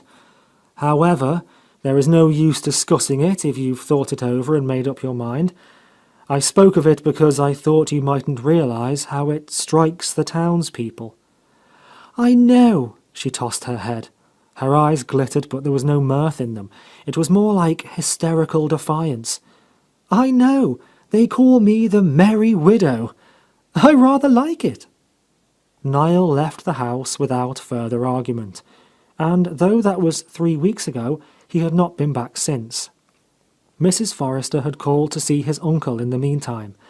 The judge was as courtly as ever in his manner toward her, but he was deeply hurt by her defection, and his cherishing care for her would never be revived. He had attended to all Captain Forrester's business for 20 years, and since the failure of the Denver bank, had never deducted a penny for fees from the bank entrusted to him. Mrs. Forrester had treated him very badly. She had given him no warning. One day Ivy Peters had come into the office with a written order from her, requesting that an accounting and all funds and securities be turned over to him. Since then, she had never spoken of the matter to the judge, or to Niall, save in that conversation about the sale of the property. Part 2, Chapter 8. One morning when a warm May wind was whirling the dust up the street, Mrs. Forrester came smiling into Judge Pomeroy's office, wearing a new spring bonnet and a short black velvet cape, fastened at the neck with a bunch of violets. "Please be nice enough to notice my new clothes, Niall," she said coaxingly. "They are the first I've had in years and years." He told her that they were very pretty. "And aren't you glad I have some at last?" She smiled inquiringly through her veil. "I feel as if you weren't going to be cross with me today and would do what I ask you. It's nothing very troublesome. I want you to come to dinner Friday night. If you come, there will be 8 of us, counting Annie Peters. They are all boys, you know, and if you don't like them, you ought to. Yes, you ought to." She nodded at him severely. "Since you mind what people say, Niall, aren't you afraid they'll be saying you're a snob, just because you've been to Boston and seen a little of the world? You mustn't be so stiff, so superior. It isn't becoming at your age." She drew her brows down into a level frown so like his own that he laughed. He had almost forgotten her old talent for mimicry. "What do you want me for? You used always to say it was no good asking people who didn't mix." "You can mix well enough if you take the trouble, and this time you will, for me, won't you?" When she was gone, Niall was angry with himself for having been persuaded. On Friday evening he was the last guest to arrive. It was a warm night after a hot day. The windows were open, and the perfume of the lilacs came into the dusky parlour where the boys were sitting about in chairs that seemed too big for them. A lamp was burning in the dining room, and there Ivy Peters stood at the sideboard, mixing cocktails. His sister Annie was in the kitchen, helping the hostess. Mrs. Forrester came in for a moment to greet Niall, then excused herself and hurried back to Annie Peters. Through the open door he saw that the silver dishes had reappeared on the dinner table, and the candlesticks and flowers. The young men who sat about in the twilight would not know the difference, he thought, if she had furnished her table that morning from the stock in Werntz's Queensware store. Their conception of a really fine dinner service was one hand-painted by a sister or sweetheart. Each boy sat with his legs crossed, one tan shoe swinging in the air and displaying a tan silk sock. They were talking about clothes. Joe Simpson, who had just inherited his father's clothing business, was eager to tell them what the summer styles would be. Ivy Peters came in, shaking his drinks. "You fellas are like a bunch of girls, always talking about what you're gonna wear and how you can spend your money. Simpson wouldn't get rich very fast if you all wore your clothes as long as I do. When did I get this suit, Joe?" "Oh, about the year I graduated from high school, I guess." They all laughed at Ivy. No matter what he did or said, they laughed, in recognition of his general success. Mrs. Forrester came back, fanning herself with a little sandalwood fan, and when she appeared, the boys rose. In alarm, one might have thought, from the suddenness of it. That much, at any rate, she had succeeded in teaching them. "Are your cocktails ready, Ivy? You will have to wait for me for a moment while I put some powder on my nose. If I'd known how hot it would be tonight, I'm afraid I wouldn't have had a roast for you. I'm browner than the ducks. You can pour them, though. I won't be long." She disappeared into her own room, and the boys sat down with the same surprising promptness. Ivy Peters carried the tray about, and they held their glasses before them, waiting for Mrs. Forrester. When she came, she took Niall's arm and led him into the dining room. "Did you notice," she whispered to him, "how they hold their glasses? What is it they do to a little glass to make it look so vulgar? Nobody could ever teach them to pick one up and drink out of it, not if there were tea in it." Aloud, she said, "Niall, will you light the candles for me, and then take the head of the table, please? You can carve ducks?" "Not so well as my uncle does," he murmured, carefully putting back a candle shade. "Nor as Mr. Forrester did?" "I don't ask that. Nobody can carve now as men used to. But you can get them apart, I suppose. The place at your right is for Annie Peters. She is bringing in the dinner for me. Be seated, gentlemen." With a little mocking bow and a swinging of earrings. While Niall was carving the ducks, Annie slipped into the chair beside him, her naturally red face glowing from the heat of the stove. She was several years younger than her brother, whom she obeyed unquestioningly in everything.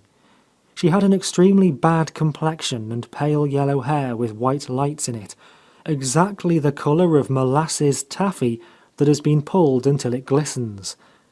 During the dinner she did not once speak, except to say, "Thank you," or "No, thank you." Nobody but Mrs. Forrester talked much until the first helping of duck was consumed. The boys had not yet learned to do two things at once. They paused only to ask their hostess if she "would care for the jelly," or to answer her questions. Niall studied Mrs. Forrester between the candles, as she nodded encouragingly to one and another, trying to draw them out, laughing at Roy Jones's heavy jokes, or congratulating Joe Simpson upon his new dignity as a businessman with a business of his own. The long earrings swung beside the thin cheeks that were none the better, he thought, for the rouge she had put on them when she went to her room just before dinner.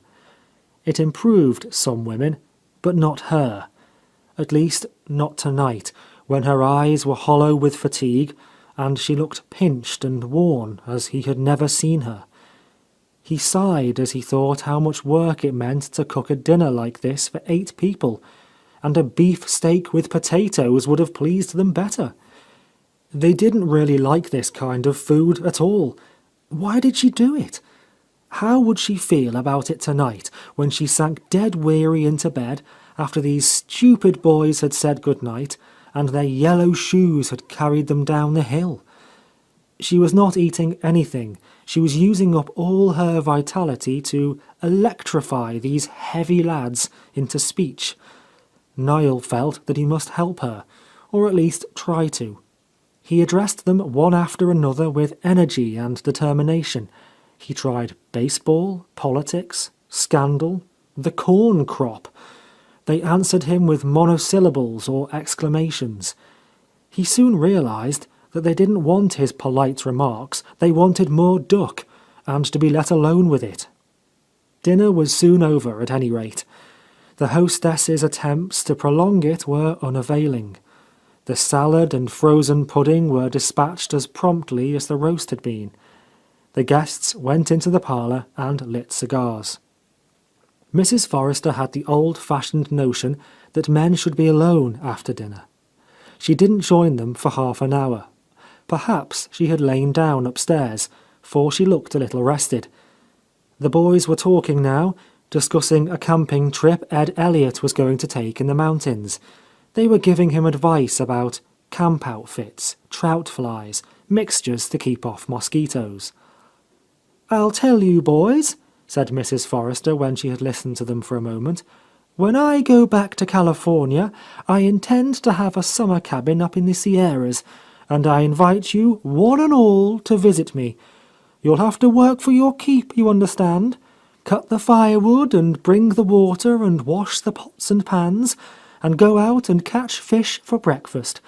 Ivy can bring his gun and shoot game for us, and I'll bake bread in an iron pot, the old trapper's way, if I haven't forgotten how. Will you come?" "You bet we will. You know those mountains by heart, I expect," said Ed Elliot. She smiled and shook her head. "It would take a lifetime to do that, Ed. More than a lifetime. The Sierras, there's no end to them, and they're magnificent."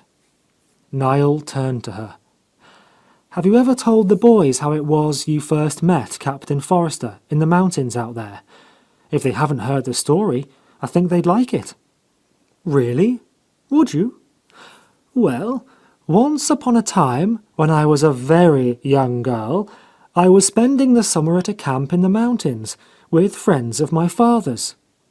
She began there, but that was not the beginning of the story. Long ago, Niall had heard from his uncle that the beginning was a scandal and a murder.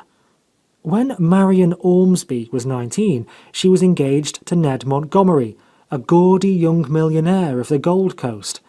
A few weeks before the date set for their marriage, Montgomery was shot and killed in the lobby of a San Francisco hotel by the husband of another woman.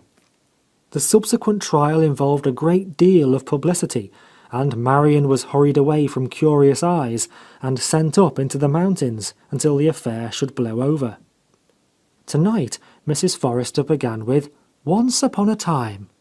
Sitting at one end of the big sofa, her slippers on a footstool and her head in shadow, she stirred the air before her face with the sandalwood fan as she talked, the rings glittering on her white fingers. She told them how Captain Forrester, then a widower, had come up to the camp to visit her father's partner. She had noticed him very little. She was off every day with the young men. One afternoon, she had persuaded young Fred Harney, an intrepid mountain climber, to take her down the face of Eagle Cliff. They were almost down and were creeping over a projecting ledge when the rope broke and they dropped to the bottom. Harney fell on the rocks and was killed instantly. The girl was caught in a pine tree, which arrested her fall. Both her legs were broken, and she lay in the canyon all night in the bitter cold, swept by the icy canyon draft. Nobody at the camp knew where to look for the two missing members of the party. They had stolen off alone for their foolhardy adventure. Nobody worried because Harney knew all the trails and could not get lost. In the morning, however, when they were still missing, search parties went out. It was Captain Forrester's party that found Marion and got her out by the lower trail. The trail was so steep and narrow, the turns round the jutting ledges so sharp, that it was impossible to take her out on a litter.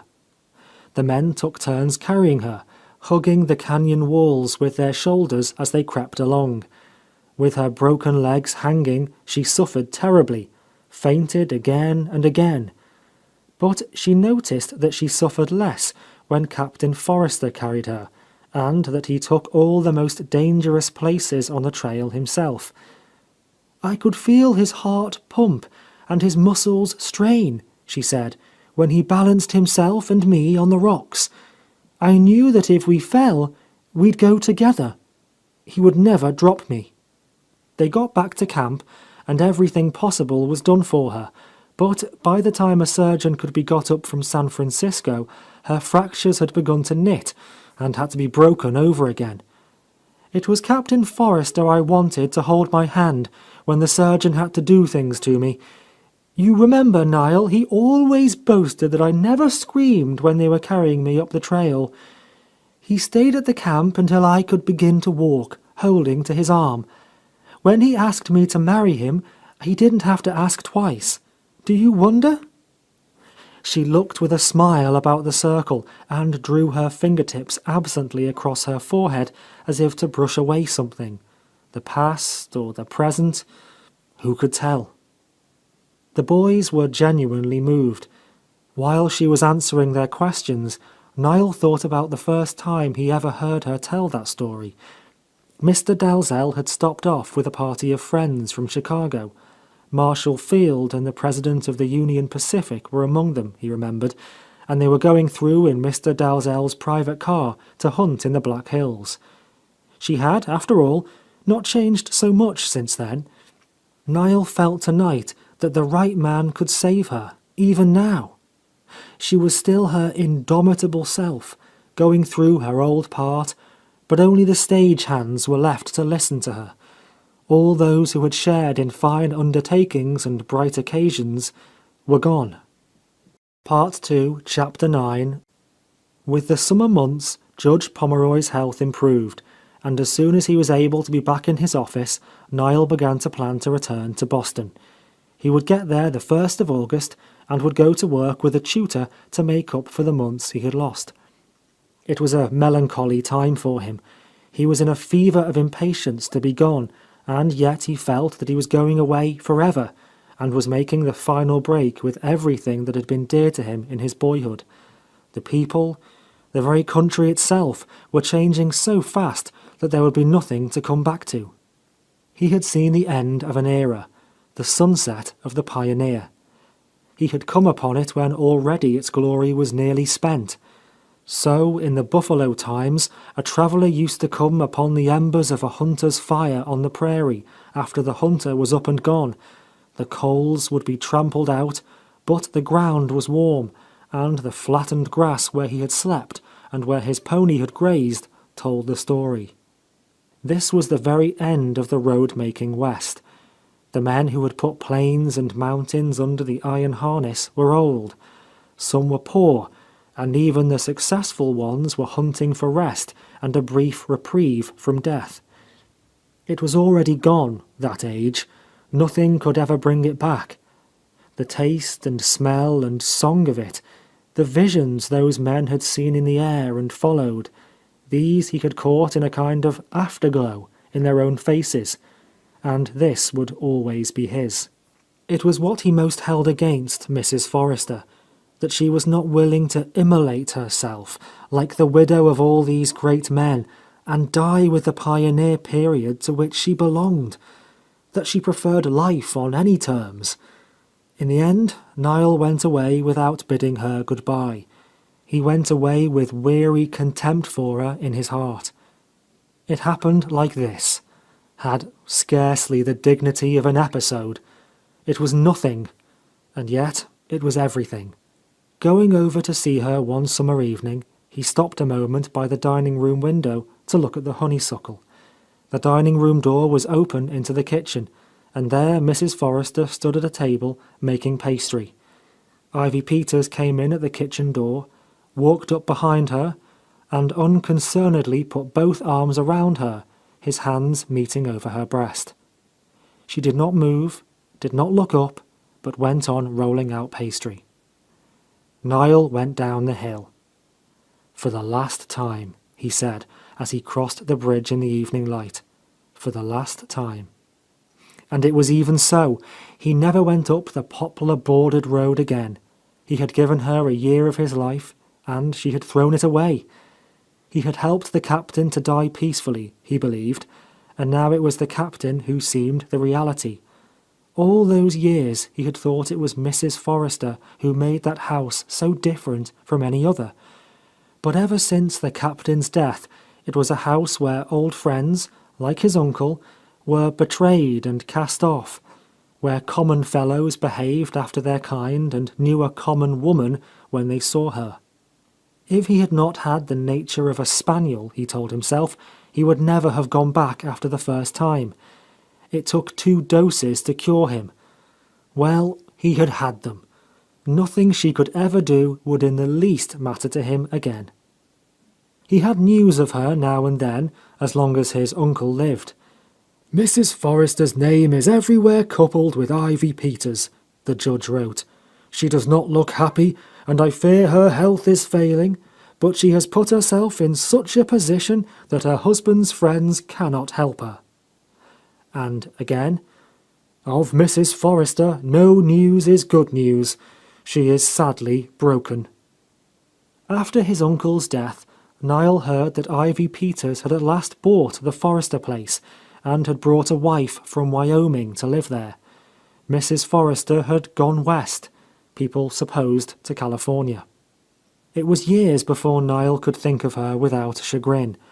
But eventually, after she had drifted out of his ken, when he did not know if Daniel Forrester's widow were living or dead, Daniel Forrester's wife returned to him, a bright, impersonal memory. He came to be very glad that he had known her, and that she had had a hand in breaking him into life.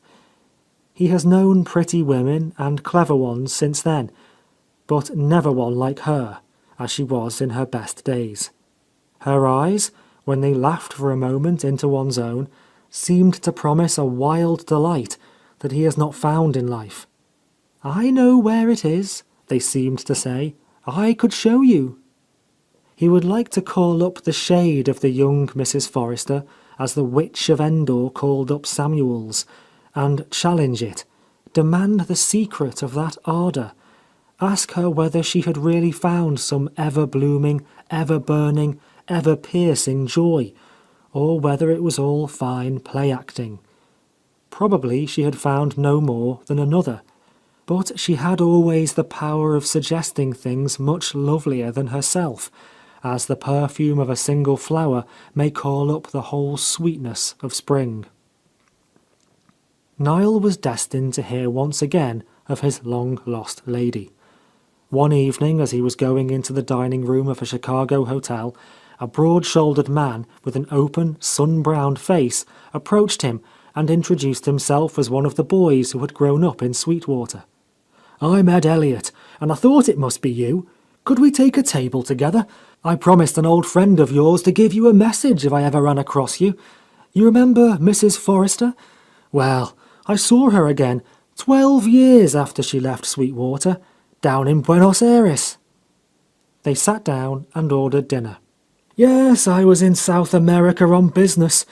I'm a mining engineer. I spent some time in Buenos Aires. One evening there was a banquet of some sort at one of the big hotels, and I happened to step out of the bar just as a car drove up to the entrance where the guests were going in. I paid no attention until one of the ladies laughed. I recognized her by her laugh. That hadn't changed a particle. She was all done up in furs with a scarf over her head, but I saw her eyes and then I was sure. I stepped up and spoke to her. She seemed glad to see me, made me go into the hotel, and talked to me until her husband came to drag her away to the dinner. Oh yes, she was married again, to a rich, cranky old Englishman. Henry Collins was his name. He was born down there, she told me, but she met him in California. She told me they lived on a big stock ranch and had come down in their car for this banquet. I made inquiries afterwards and found the old fellow was quite a character. Had been married twice before, once to a Brazilian woman. People said he was rich, but quarrelsome and rather stingy. She seemed to have everything, though.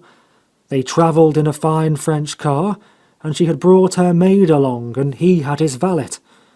No, she hadn't changed as much as you'd think. She was a good deal made up, of course, like most of the women down there. Plenty of powder and a little red, too, I guess.